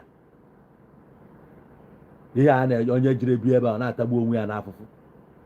Ị ga-alụgide ọlụ rụọ nke a rụọ another shift, a na-emetụkwa ihe niile a sisi ego biilu na-eche gị eche ebe a ịkwụcha ya ọ na-efe ọlụgo a na-alahụ ụla di ya. Kedu life ha nwere? Kedu nri a na-eri di ya? Igotenwu nri be anyị ebe a okwenye ji ego ya egotenwu ya. African food ọ dị cheap. A na-aka akụkọ ị na-akụkọ onye na-aṅụ mmiri elu. O nwere onye be anyị obi na-atọ ụtọ nọ n'ebe a, one na-esi ya n'ebe a jebe ebe a akọtụ ọgụ off from your family, hapụ ihe kọl. O nwere ebe na-afụ ụmụnne gị anya na-afụ ụmụnna gị.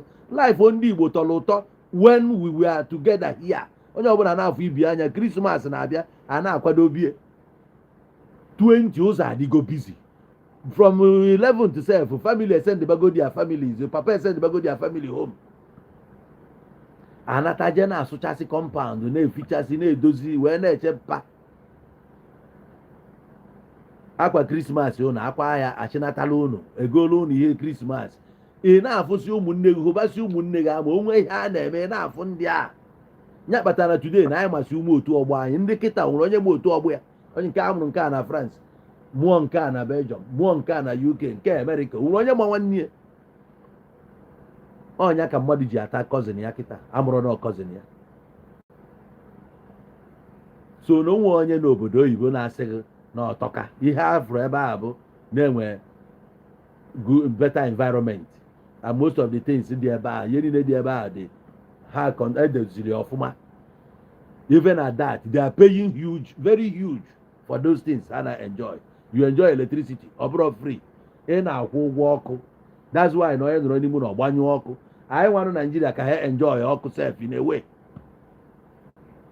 I dey tell you na ha eweta ọkụ kịta agbajichi ihe niile gbanye egwu ọ na-asụ gwomgwomgwom, friji na-asụ egwu na-akpọ, gas kuka ihe niile a dị on. Ego ole ka a na-ewetara gị nya nwatara ya ebe a na-ekwe enu ego ọ ya akwụ ọkwụ insurance nke ọkwụọ nka a akwụchi ihe niile onye akwụrụ $5,000 ọkwụchie na ihe fọrọ ya bụrụ 2,000. Ndị village wee kpọọ ya na ndị nwe ya kpọọ ya gwa ya na nwanne ya nwoke o ji wee jekwa m wee daa n'elu nkwụ na-ebujere ụlọ ọgwụ na ọ gbajiri spinal cord. Ihe a na-echisara gị ihe niile ahụ ị na-ene 2,000 afọ ọrụ gị 1,000 na-akwado ịpụ na ọ pụọ nke a brada anaghị edede wayek nha ede wayek, nke akpọghị GCE ede GCE, nke a akpọghị na moto oji eje ọrụ pụtara na mgbidi wee daa n'ime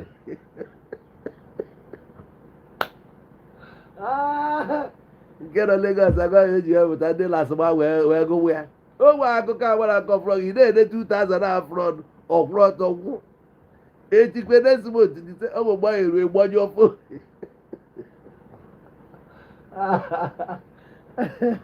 and not easy. O nwere ebe tọrọ ụtọ ka ebe a. Home is always home. Ọtọka anyị ekwesịghị fix this country, ekwesịghị fix ya. And one day a ga-efix ya. O nwere mgbe frustration a ga-eru onye ọbụla ebe a. Ọga eme boys oyi na Nigeria, polisi ga-akwụ ọtọ yipụ uniform, amị atụ apụ egbe na-agba na-azọ ndụ ya. Mgbe ahụ efu na onye ọbụla adịgo very mean. Emechazie ya ka akpọ revolution. Emesikwara anya obodo a dị mma.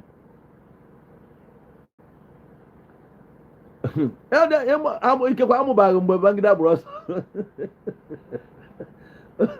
Babangida onye amị akpọrọ Maradona na-eme ka o si dị ya mma.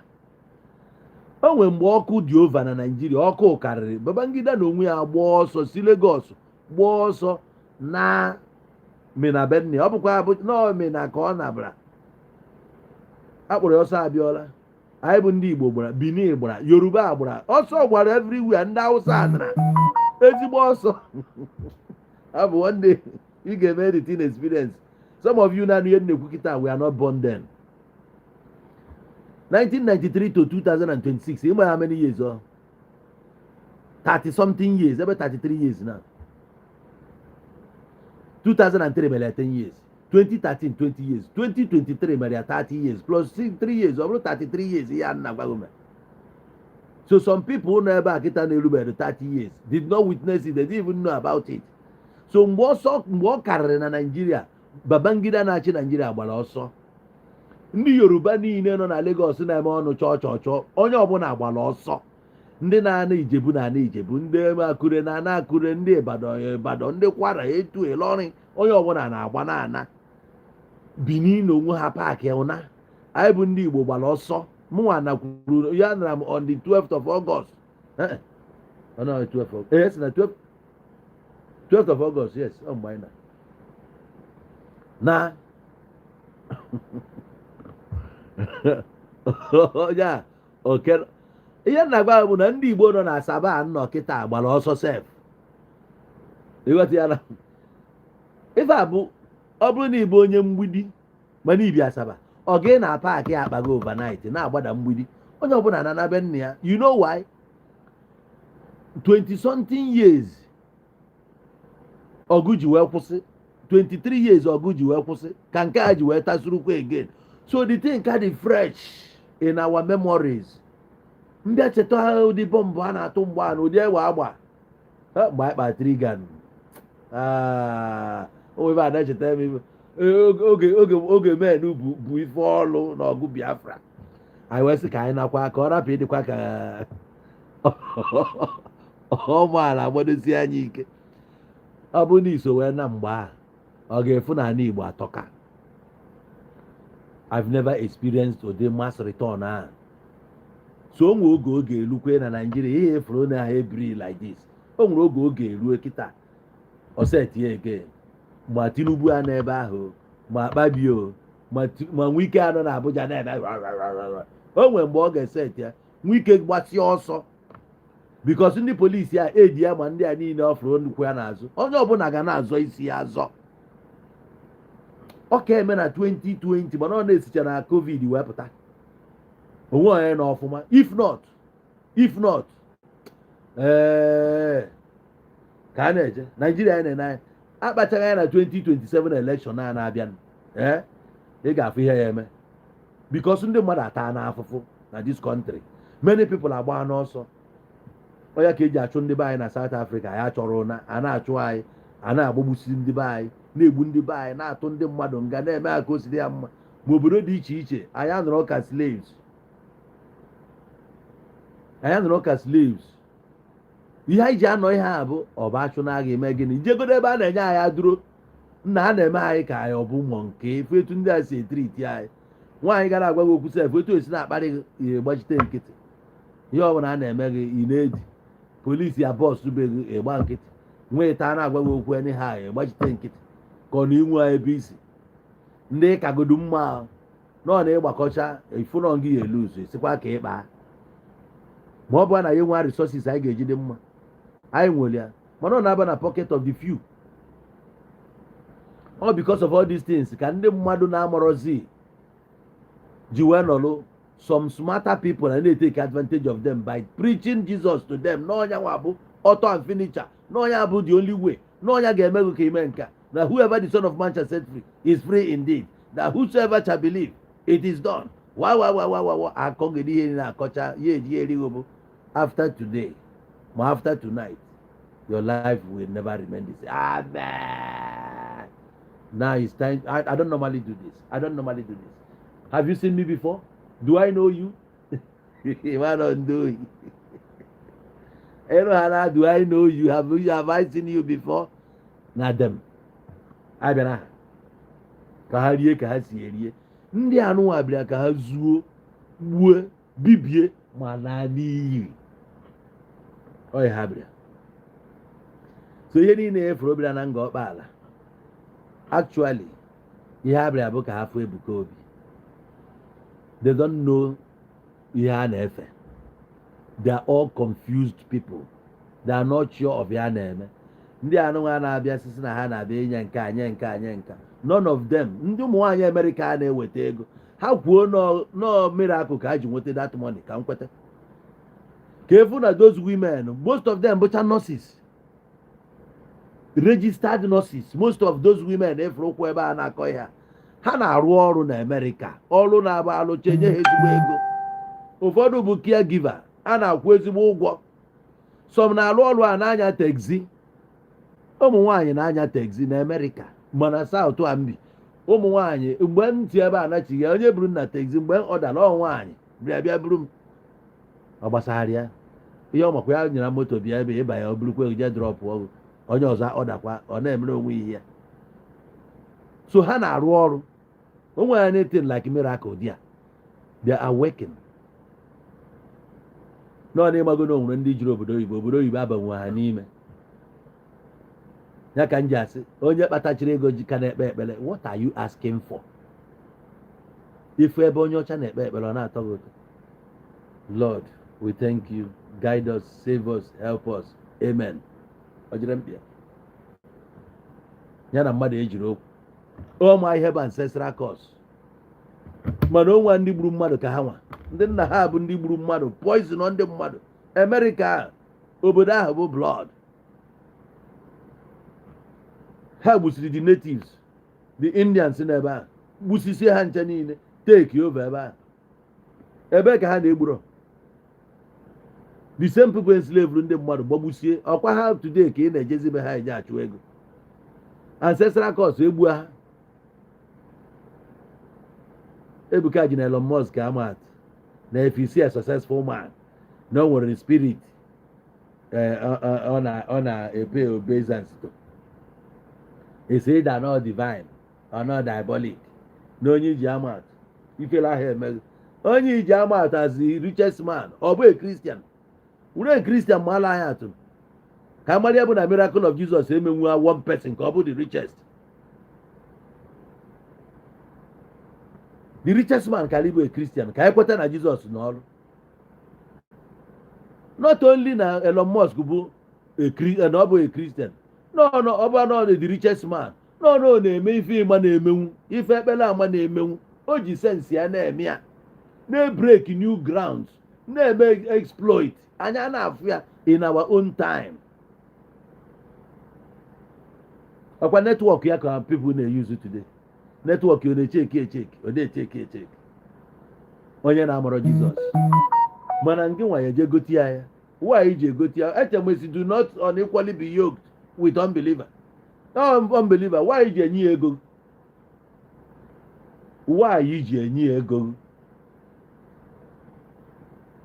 ike echere ka Kristian weta nke ya ka ijeje tụgharị ya ụmụ anụmanụ mana onye Anglican bụ ịnụ nwa gị asọ Katọlik ịbụ ejo na ya akpọnye ya ịfụ na sense unu dị damaged unu ncha niile especially ndị Katọlik unu nche nwe sense mmadụ bụ ịnụ nwa gị si na ọ ya anya maka na gịnị adị eje ofu ụka ọ bụ ofu Jizọs anyị na-akpọ ka ọ na-akpọ ya ka iji akpọ nke gị Jesu ị na-akpụ ya Jesu iyi akpọ ya Jizọs iyi akpụ ya Jesu ọ bụ ịkpọ ya Jizọs mmadụ anwụọ ndị otu Jesu Kristi gịnị ka ọkwa ka o wee bụ na onwe ihe dị iche ya ka iji akpụ ya Jesu Kristi ije buru arụsị ndị Rom dọbara anyị ya n'ala Igbo ebe a kpụọ mmadụ ichefuo na Baịbụl ahụ sị do not make unto thyself any graven image in the likeness of anything in heaven above or on earth beneath or in the earth beneath. Do not worship them. Do not bow before them. I, the Lord, I am a jealous God. On egotaya ije mekwa the graven image debe no God si na onye kpụrụ nke ya bụ a pagan no an idolatra ka ọ bụ ekwuzie nke gị si na nga ada akpọrọ isi ala ngịnị ka eji kpụọ onye akpọ in the first place did the Bible authorize you the Bible ọsọ gị kpụọ ihe ọkpụkpụ ngwago na hypocrisy unu dị too much and unu ncha niile dị confused people from Catholic to Anglican to all over.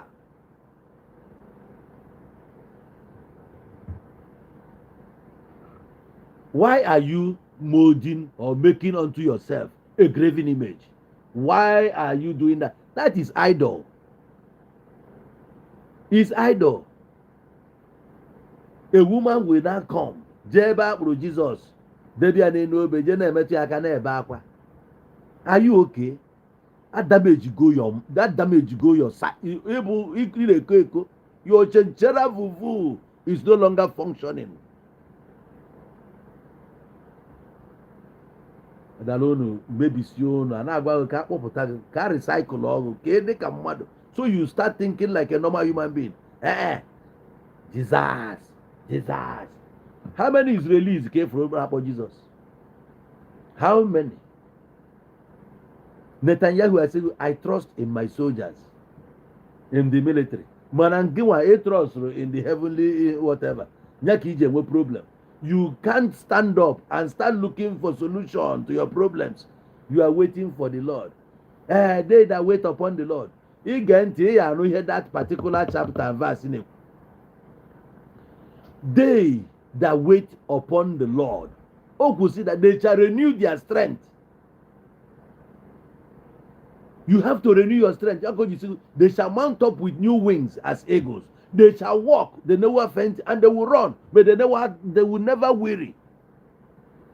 Before all these things, walking, running, mounting, he says you will renew your strength.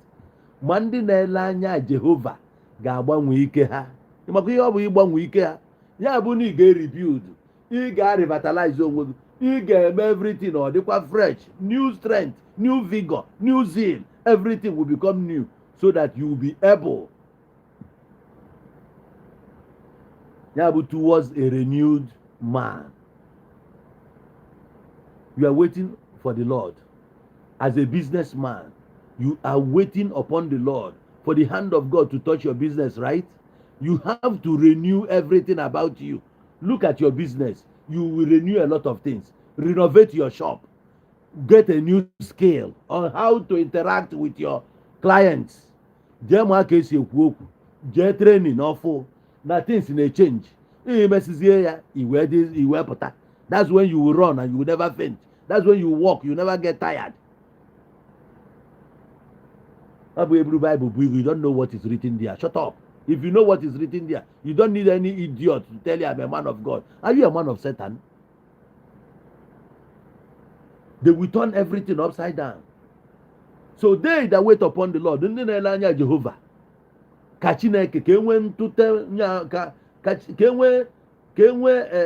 kind of divine touch in your business, in your family, in everything you do. You want to see the hands of God in it.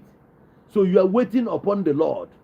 You are waiting for God to transform your business. You are waiting to see all these things, amazing things happen. Then you have a big role to play by renewing your strength. Because ni hada agazi aga obi anada gomba. Chifo n'ụtụtụ ife iji apụtazi shop bụzi ebe 10 because nke pụtara nye onwere ihe azụ onwekwana ihe a na-azụ mana neighbors go na-azụ so ọ na-eme gị obi anadaghị mba ịghọtago ọ na-eme gị obi anadaghị mba. So now what you need to do ka afụkwa aka Chineke na business gị bụ you need the total overhauling. Total overhauling. Even in your family, you overhaul. That's why I said, even every December, before you go in, remove them, refurbish, check everything, let it be anew. Even your friends, change some friends. Some of them, their presence in your life, so now you want in to. Some of them were toxic energy. They are bringing you down. But you don't know, all in the name of friends. Okay, when in their good books, you still retain them. The ones you retain, they will still continue to drag you down. So if you want to see the hand of God in a church, touch, buluzo, renew everything. God now be a renewed person, not the same old, tired human being. Man about that junkie. No bros that even now. No a new person. No clean everywhere. Then it will come and reside with you. Transformation. So when they are preaching those nonsense to you, that is not what it means. I am here to teach you and to guide you through. If you are a true Christian, the last thing that will be on your mind is to go to church. A real Christian can never go to church, because the moment you step your feet into that church, they will contaminate you. They will fill your brain with nonsense teachings. Read your Bible. If you must do with that Bible, if you must, read it, digest it. Don't go there. There, they will never preach you anything good. So many things they're teaching you there is fallacy, like paying of tithe. No, you don't need them anymore. You don't need them. When they paid that tithe was in the Old Testament. In the olden days, it wasn't applicable when Jesus was here even. Jesus never even preached you to pay tithe. Even Adeboye later apologized because he preached to people that if you don't pay tithe, you are going to hell. He later came out and said that these things were just doctrines, that he made it up. He was sorry. And even those tithes they used to bring those days, you will still eat from that tithe. You are the one to eat it. It's just like the way they practice this religion, this Christianity in the Europe. The money you are bringing every Sunday, at the end of the year, they will calculate it and give it back to you. Government has used that money, and they will pay it back to you, even with stipend. English. Chai. There you go. That's who we are.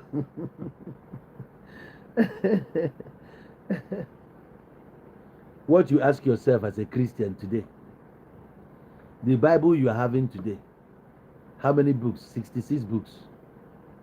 The one that Catholics are using is 72 books. It has 6 additional books. That's where you find wisdom. You find Maccabees 1 and 2. You find is it Tobit, and then the other one, Book of Wisdom. Then you go to Ethiopia, you see that their own is 92 books or 93 even. So which one is which? Which one is which? Which one is correct? So when I come now to tell you what is contained in that other book, will you accept it? You won't. You see why Christianity is just nonsense. Different versions. Look at the Bible you have today. Different versions. Do you know what version means? Go and look up that word, version, so you understand what I'm saying.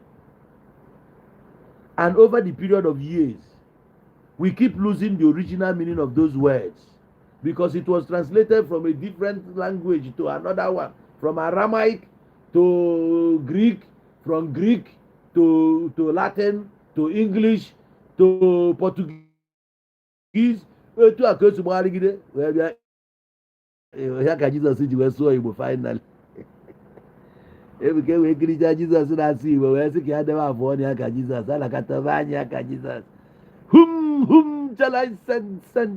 Ebuka I says, Father, here am I. Ngokpala, here I come. Zion, you fly. Zion, we woo. My pastor, my prophet. My prophet, my prophet. Who are no nonsense, one and no doka. Oh. Ndị choosing if an ala had a good. Maka ọha nwa bụ ndị were ala wee ha wechana anyị nọ n'era Ebuka. Ayeyeyeyeye anyị ka na-anụ ayeye ike agwụ na mbaka. Mbaka dịzi abụ na Ebuka a naanị ụla n'ala. Mbaka cannot fight it. Mbaka sị ka ya kwanyere onwe ugwu. Ọ nwere ọ na-agbagharị ha. Onye akaụntụ ya anya fụ ụdị ego dị ya. Ọka amụọ daa. Na nwoke agbatago n'ọsọ ihe a na-agbata n'ọsọ. The crown enyeghị ya. Ọ try go. Ka Ebuka mekwa nke ya. Mana ọ ya eme na too much. Ọ mefe overacting ka ọ ga.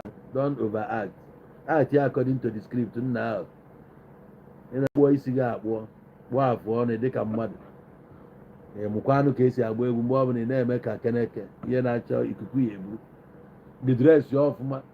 Ọ bụ yiri ogologo agba ama onye na-akwara agha akwa. Ebuka enwekwa good advice ahụ. Onye enwekwa good advice. ejimi ya na-atị ka mbe otu nke a si emerụ sef na ndị nke bụ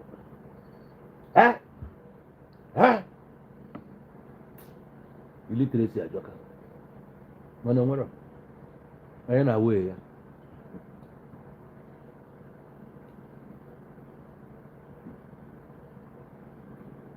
oke unu ga-enwe Sunday service today enwe ji unu aka nwee unu service unu na ya ma unu na-eme anyị na ya mana unu art ya mgbu ihe a na-akpọ ya bụ after show casting unu mesịa show na ya cast ya dị show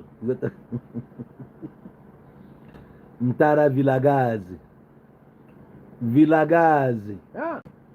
afọ a chetara m onye na-atọ ọyị nwaanyị mgbe ahụ ọtara atụmatụ obodo a atọka eche ịlọ ọhụ ịgbagote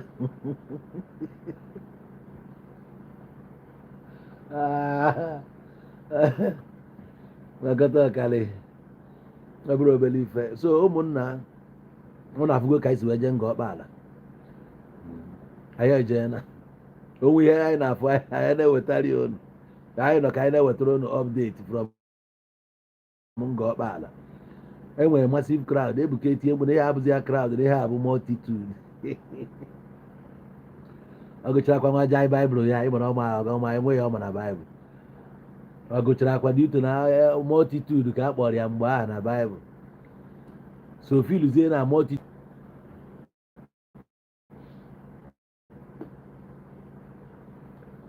ọ wee sị na billions bịa ihe akwa ndị ahụ fụrụ ndị ojinwu one stadium ihe ahụ fụrụ mmadụ na ọ na-ebe ahụ how many thousands n'ebe ahụ ya ahụ n'ebe oru 50,000 echere ndị awụghị na stadium na-efu na ya enwe empty seats anụrụ n'elu gbaa ya na-eti na ya multitude gịnị bụ multitude ọ ma na multitude ihe ọ pụtara bụ ndị mmụọ na-etude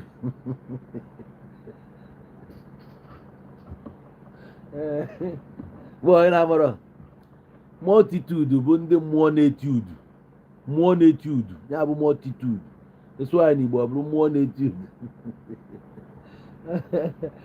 daghị Igbo eze ụmụ iyo oribiri dọla ụmụnna ebe a ka anyị na-eweta ya n'isi njedebe n'abalị a amaala ụnụ mma ya kụọ onye awa na 32 minutes enwe nwanne m onwe onye nye m gift na YouTube obi wee kọsịa m na that gift ọ na YouTube ya ka TikTok ọ YouTube afọ m that cha obi asọka m daalụrị nne onye nke imekwalị ifeọma ga-ezute ị n'ụzọ o ife akụ ife enwe ogologo ndụ arụ isi ike ndị nọ na TikTok agwa m gị ifolo ị chọghị ifolo chi ya mba nyekwu anyị just ịkụ aka na skrin ono nwere ihe ọya kọstụ ama m ihe ndị Zion sendịrị tobi na mgbede a ndị ebe ịgba m wụọ tapụkwa na skrin ha tapụrụ ọ bụ ịtapụ na skrin gịnị ga-eme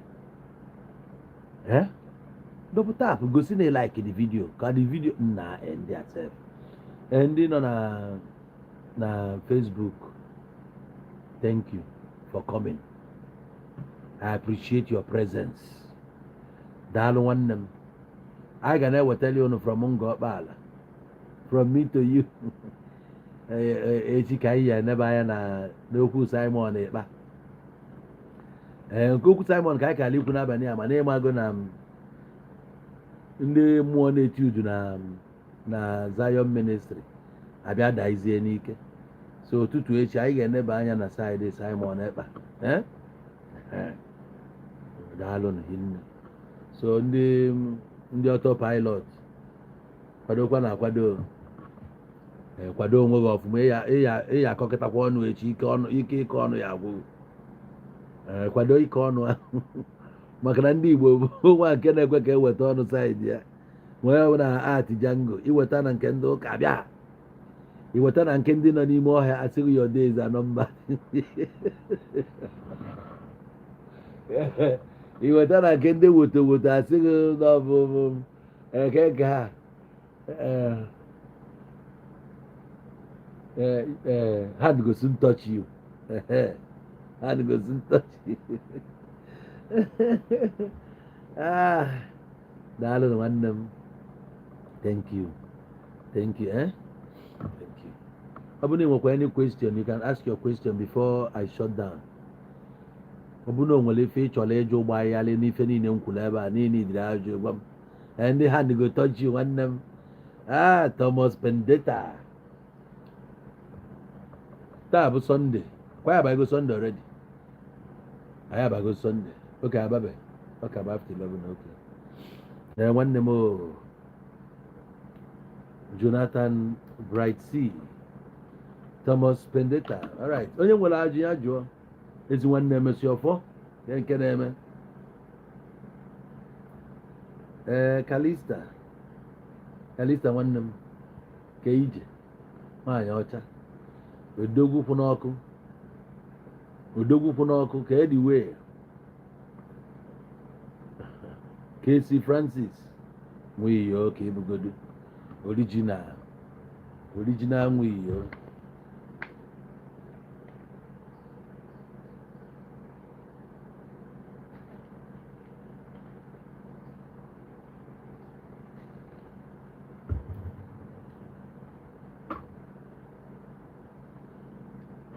Oh no, do you need a second wife? Need mana o nwere ụdị nchọ mma gwa gị ụdị nchọ ọ bụrụ na ya achọta nwa ụdị ahụ. Inwe my spec enwe ihe nji onwe m eme. Iwepụtara m ya na enwe ihe m na-eluz. Enwe ọzọ nwe azụ.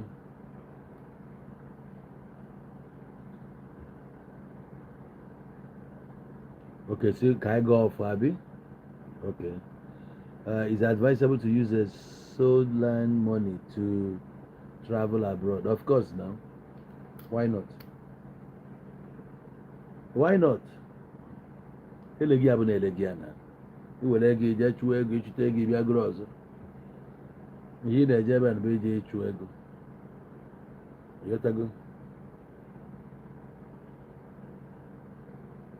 Daalụ o. Eze Ume Ugochukwu Kalista, okay. Eze Akụnna Ọkịja. Nwanne m. Good night. Onye ọbụla na-eje ịchụ ego. Ihe ibu n'obi wee na-apụ bụ ka ije chute mmiri doro edo. Ihe ekute mmiri anyị gbajusikwa tankị. Anaghị ile wee pụọ ihe ama bụ Chukwu ekwena ka ego ya gbarie. Iru ebe a Chukwu chebe ego ka ị nwee ike rezie ego ịbata ịgba ha na gbasapụ ihe. Gotago iji go enough ịbịa ka m nye gị ana na enwere m ana n'esteti m. Ana eziokwu ka bifo nchefu. Anyị na-emekwa ihe nke ọnwa a na-achọ egwu. Anyị na-eme giveaway na Hamadike Estate. Ị need ya na ebe anyị bịa kịta anyị beri ego na ka ị nwee ike nweta nke gị. Ị need ya bịa m inbox.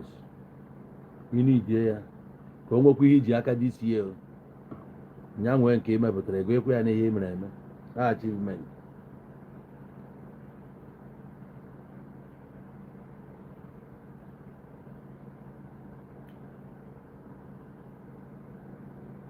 You never again. Screen ma destroy. I don't have to that in the line.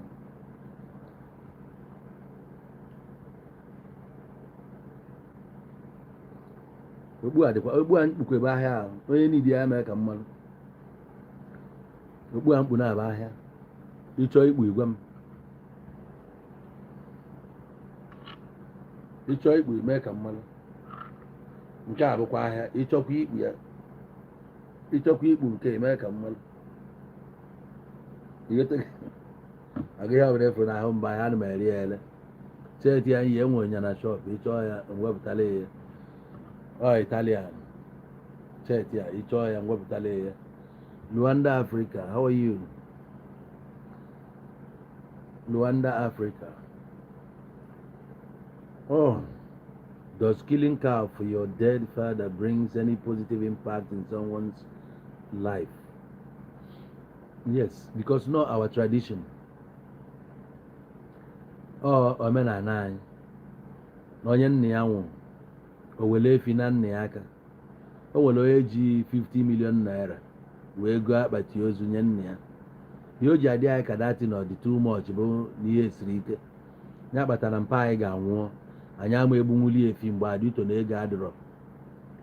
Onwe ihe dịdị efi ya na-eri ego one ma ọ bụrụ na ihe dị mma nwụrụ ofu efi kwatuo ori ya owere ya na oruo obe mmụọ na-agwaba na ya gburu efi onwekwa. So ime anya ịma na imegoli iri ị ga-emeli onwezie spiriti ọbụla asị na-agba mgba the spirit enwe anything on you, maka onye ọbụla ga-akatọ ya sị na ihe abụ nga egbe ya nkịtị na ihe abụ nka nka. Jụọ onye ahụ ebe ahụ ọ rụrụ ụlọ o gburu ewu ka na o gbuo ewu. Onye ahụ goro ana kedu ihe o ji wee jee gbuo ewu na ana ahụ o goro? Amami na ghọta na ya nna gwa gị obehe ya. Jụọ onye ọbụla ga-asị gị gị hapụ ya na ya bụ odu ihe ahụ na onwe isi. Jụọ onye ahụ ana ogoro kedu ihe o ji wee jee gbuo ewu na ya. Nwaanyị na o ji aja rụba ya ụlọ egbughị ewu anyị. So okomanụ na-ana a na-enye ya efi o were efi naba kwatuo rie ofu efi. Ịghọtago ebe mama anyị na abụọ daa a na-eji ofu efi wee dunaga ozu ya na be nna ya. Ibe ndị na before a na-ebubu ozu nwaada na be nna ya jee nie ya, mana kịta ụka bezi a na-enizi ya na be di ya. Mana oge ahụ a ga-akpụ efi ahụ wee naba a ga-eje ebe ahụ eniri ya jụrụ spirit ya wite ọmụ ajụrụ ya anara obe nna ya egwu a na somewhere nie dị ọmụ ebe ahụ akpọnatago spirit ya na be nna ya o ji efi wee na. So if our mother can go with efi, our fathers can equally go with efi. Thank you. Okay.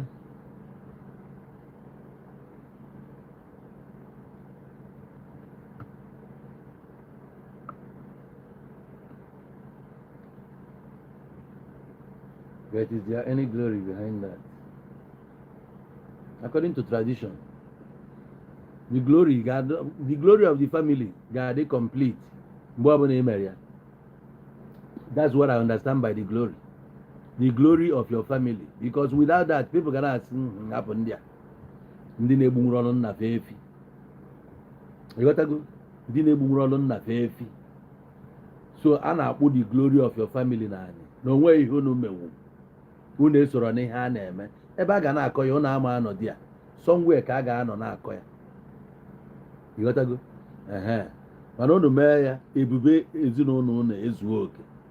Ekwute afa mpụ na asị that man mana ebe ụbọchị akwa dị man akụ ezigbo akọ just like na ịgbalụ nkwụ asị nwanne m na ebe agbamnkwụ a ịmagode ife ahụ. Onye si Jesus Christ is coming soon. Jesus Christ abịago. Stop saying he's coming soon. He has come. He's here now. Jesus is here now. Mana ịmarọ due to na Igbo Christian na-eje ụka. Ọ bụrụ na Igbo eri Christian na-ada eje ụka ị ka ala ihe nwa anyị ime mmụọ ma na Jesus is here. Ị nọ na-afụ sayensị and teknọlọji ịma na Jesus abịana. Ị na-echi ya ka o yiri ogologo akwa mee pamin dịka Ebuka Obi wee bịa ọkwa ya na-eriri eri. Ndị otu ebere anya afọ ụzọ. They have eyes, they can see.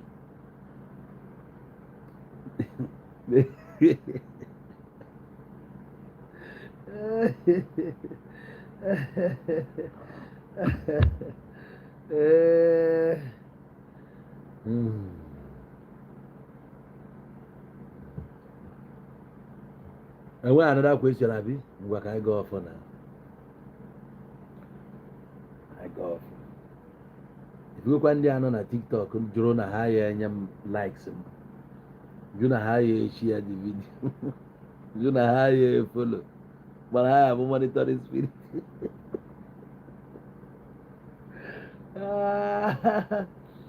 Hey, people know. People know. Oh, Chukwu okike abịama. Obi n'igwe. Ekene ka iji. Anyị ekene ndị enu, kene ndị anyị. Kene ndị ichie. Kene ụbọchị, kene uchichi. Wee sị o dịka ndị nna anyị mere ka anyị maa na anyanwụ agaghị etigbu anyị na-efe, ọnwa agaghị etigbukwana anyị n'anyasị. Ụjọ anyị na ụlọ anyị ga-abụ ya goziri agozi. Anyị larụ n'anyasị, anyị ga-alarụ ezigbote ụlọ ụtọ. Mgbe chi na-efopụta, ụtụtụ ga-eji arụ ike wee waala anyị ọjị, ma nwoke ma nwaanyị na-abịa na program a. Ife anyị bịara bụ ka anyị nọ ọnọdụ ụmụnne tụgharịa uche. Ife anyị na-eme bụ ka ọ dị mma, ya bịara ka anyị megide, ma onye ọbụla si na ọ ga-emegide anyị, ihe mmegide ga-adị n'ụzọ ya. Okwu anyị na-ekwu bụ ihe anyị ma ga-edozi ndụ mmadụ, ma ndị mpụ na aghụghọ, ndị ntụ na mgba na-achọ ka emebie onye ahụ, emechaa ọ ga-ebe akwa ihe o mere. Ịlafucha ụmụ mmadụ, emesịa n'ikpeazụ ihe niile a ga-atọ ọnụkwa họ ntụ ahụ, maka ikpe bụ n'ụwa ọ ndị arụrụ ana na-ekwu n'eluigwe ka anyị ekpe ya. Anyị ma n'ụwa ka a ga-ekpe otu ihe nọ kịta ya na-ajọ ọjịgị the same time. N'ụwa a bụ anyị enwu ya, anyị ga-ekwu ihe na-eme ebe a. God ruo n'eluigwe ahụ ọ nọ ya kọntrolu saịdị a, na o nwee ebe efe dị. Mgbe anyị ji bịa ụwa wee fụba ndị mmụọ ozi, ọha ncha niile ebugbado sọdụ, ama ama onye na-esere ya na ibi ya saịdị a. O gosiri na ọgụ dị ebe a. God mana ejibe ebe a, ya hapụrụ anyị ebe a. Onye ọbụla na-atị kam ihe anyị ga na-ekpo ya kam. Anyị si onye jebe ya jeruo, onye naba ya na ruo, ọma ama anyị nke o ji ekodo anyị kakaka ama ama anyị jizi ama ama anyị. Onye kpọba akpọba ya lee, onye chobe echobe ya lee. Ngo onye ji ekobu ngo ọma akwanarịkwana ya. Anyị gbuo n'aka ndị gbuo n'aka ekpe, mma mma ka anyị ga-egbute. Njọ dị n'ihu anyị nọrọ n'azụ, njọ dị n'azụ anyị nọrọ n'ihu. Ihe ọma dị n'ihu anyị nọrọ n'ihu, ihe ọma dị n'azụ anyị nọrọ n'azụ. Ihe ọma ọbụla ya eru anyị aka ga-eru anyị aka, ebe ọbụla ọ dị na ọ ga-eru anyị aka. Ọ dị n'elu ọya dana na ya were ya, ọ danye na mmiri oyi esegota ya were ya, ọ danye n'ime ọfịa oyi ekwuo ma ya were ya. Aka nwata bụ ọfụ ya. Ka anyị na-eme ya, ka anyị na-aga ọfọ wee na-ekwu wee sị ihe akụ akụ, ihe enwe enwe n'isi ndị niile na-abịa n'Onowu Igbo TV. Ahụ a bụ 2026 ga-amala anyị mma. Onye ọnwa ama nwe, onye ofufu a ga-efu, onwe onye a ga-achọ achọ. Akụkọ ọjọọ ọbụla a ga-akọ amabụ n'isi anyị. Anyị nọfa n'ọnụ ọna. Onye ọbụla fụrụ anyị na-egwu ọbụ, onye a ga-adanye n'ọbụ anyị ekpochie ya. Ọmụmụ egbu ngwu mmanya narị ya na nkọ. Ọ bụrụ anyị nwa ka a na-emeri, ejiri isi nwa dibịa ne mgbọrọgwụ. Anyị ga-ejeru ebe anyị na-eje. Ihe ọma ahụ anyị chọjiri eru anyị aka. Ije anyị ga-ama, ọ ga-ama mma. Ije anyị ga-abụ ije mmiri, ọma bụ ije nkụ. Nọ na-abụ nkụgwụ n'ọfịa, ụkwụ apụọ n'ọfịa. Ọganiru anyị ga-abụ osimiri, maka na osimiri ada ata ata. Anyị si na anyị ga-adị ka echi, echi ada agwụ agwụ. Ya dịrị na anyị na mma, ma nwoke ma nwaanyị bịara ọgbakọ a n'abalị a, ihe ọma ga-emere anyị. Ndị niile sọpọtụrụ m with gift, ụfọdụ tiri ego, mana ihe niile abụ ego. Ewensio ego niile ahụ ha na-ewepụta, ebe ọbụla ha si ewepụta ya, ọ ga-anọchikwa mmaji kwuru mmaji. Biznes ọbụla ha na-eme, ọrụ ọbụla ha na-alụ, ife ọbụla fa na-emefa ji enweta ego. Ka Chineke nye aka ka anyị wee nwee ike wee kọpụta akụkọ ọgba ama maka ihe ọma mere n'isi ya, maka na ihe ọma ọ ga-eme, ọ ga-eme. Maka onye na-enye enye ka ihe ọma na-abịara. Aka na-enye enye bụ aka na-anara anara. Dịka ha wepụtara nye m, ngozi ga-adị n'ụzọ unu, ma n'ụtụtụ ma n'ehihie ma n'anyasị. N'ụtụtụ ga-atụ ụtala ụnụ ife ọma, ehihie efetala ụnụ ife ọma, anyasị ya anyanya ụnụ ife ọma, ka o mezuola ụnụ nche niile. Dịka anyị nọ ebe a, anyị ga-abụ a point of contact to our families. Anyị ga-abụ ndị eji ama atụ. Site n'aka anyị, ọtụtụ ndị mmadụ ga-esi n'aka anyị wee na-eri nri. A ga-esi n'aka anyị wee zọpụta a lot of people. Maka na eziokwu bụ one. Mgbe eziokwu ka na-eyiri akpa ụkwụ, asị agbaa n'ụwa round. Otu a ka ọ na-abụ, maka asị n'ọnwa mgbe nta ka okwu ụgha na-adịgide, eziokwu eweghara ọnọdụ. Ya bụ na anyị sị na anyị ga-agba ka nkwụ, anyị ama agba ka ngwọ. Ngwọ na-agba yoyoyo na anyị ga-azụ ka afịa, mana anyị ama ananata ka afịa. Icheku nọ n'ụlọ mana ugbenye a na-azụ n'afịa. Otu a ka ọ ga-adị n'isi anyị n'otu n'otu. Afụfụ niile anyị na-ata, anyị ga-eri ulu afọ anyị. Mana nke anyị kajọrọ akajọ kwuo na ụmụ apụtanata na ndụ anyị bụ evuokwa aka nkọchasị, ọnụ kpọpụsị m, ịkọ ọta, ịgbara dị ka ibe na-agụ akwa. Mgbe nwoke na ụmụ nwoke ibe ya na-eme ihe ego menwụrụ, ọ na-agụ akwa. Ya ka anyị ji wee sị ọnụ ụzọ ọbụla bụ ọnụ ụzọ ọma mere mkpochi na ndụ anyị, ka ọ kpọpee n'abalị a. Ọnụ ụzọ ọjọọ niile kpoghebere ọnụ oghe ya kpochie. ntanta ihe ọbụla na-ata ego anyị, ihe ọbụla na-ata akụ anyị, ihe ọbụla na-ata ụba anyị, ihe a ihe na-egbu mmụọ ga-egbu ya. Ọ bụrụ na mmụọ na-eme ihe na-egbu mmụọ gbuo ya, ọ bụrụ na mmadụ ihe na-egbu mmadụ ga-egbu ya. Ka ife ndị a niile si na ndụ anyị pụọ. Akpa mbu anyị jụrụ ya ajụ, efugokwa ndị du ntụfudu nchọ ajọ ọyị, ndị ama odi na-eze iwe dị n'obi, ndị ga-agbapụ, ndị ga-eje n'ime ọhịa gbuo okpo mgbapụta n'ụzọ na-ajụ onye na-egbu. Ndị anụnwa anyị jụrụ na ajụ n'anya na ntị Arab, ọcha ihe ya ji ekpuru na-akwụ, oji ihe ekpuru na-akwụ ya. Ka anyị gọrọ ọfọ anyị si na onwero mmụọ ya agbaghị ya, onwero mmadụ ya agbaghị ya. Ọ ga-emezuru anyị na Eke, mee n'Orie, mee na Afọ, mee na Nkwọ, n'afịa naanị ụbọchị naanị Igbo ji biri. Ọ bụkwaghị etu anyị si gọọ ọfọ a, nekwa anyị na Chukwu, nekwa anyị na Anio. Dawe Igbo, eze ụmụ iyo orimiri dọla. Ebutugo m, ebutuola m. Offering time, blessing time. 1 hour 51 minutes. Offering time, blessing time. Mgbe eji ya weta ahịa weta aza. Ọ mgbe eji atụ mma mma o ruo na. Ị ga-agba aka bịa n'iru Chukwu. Ada agba aka bịa n'iru Onowu Igbo. Ngwa. Ọ m tụọ aza m. Ọ ntụọ aza. Onye onye aza. Enwe m aza gbachiri ike. Ịchọ asaba m menye gị ozugbo. O nwere ihe gbasara mụ na ndị IPOB, ndị na-eko eko. Hapụ ndị IPOB. Echi anyị kọba Simon Ekpa na obi a na-atọ ha. A sị gị kwube nwa Chineke. A sị kwube nwa Chineke. Ụbọchị ya atụghatasị Nnamdị Kanụ ji si na ọ sịrị abịa ha. Ndị anyị ma ọfụma.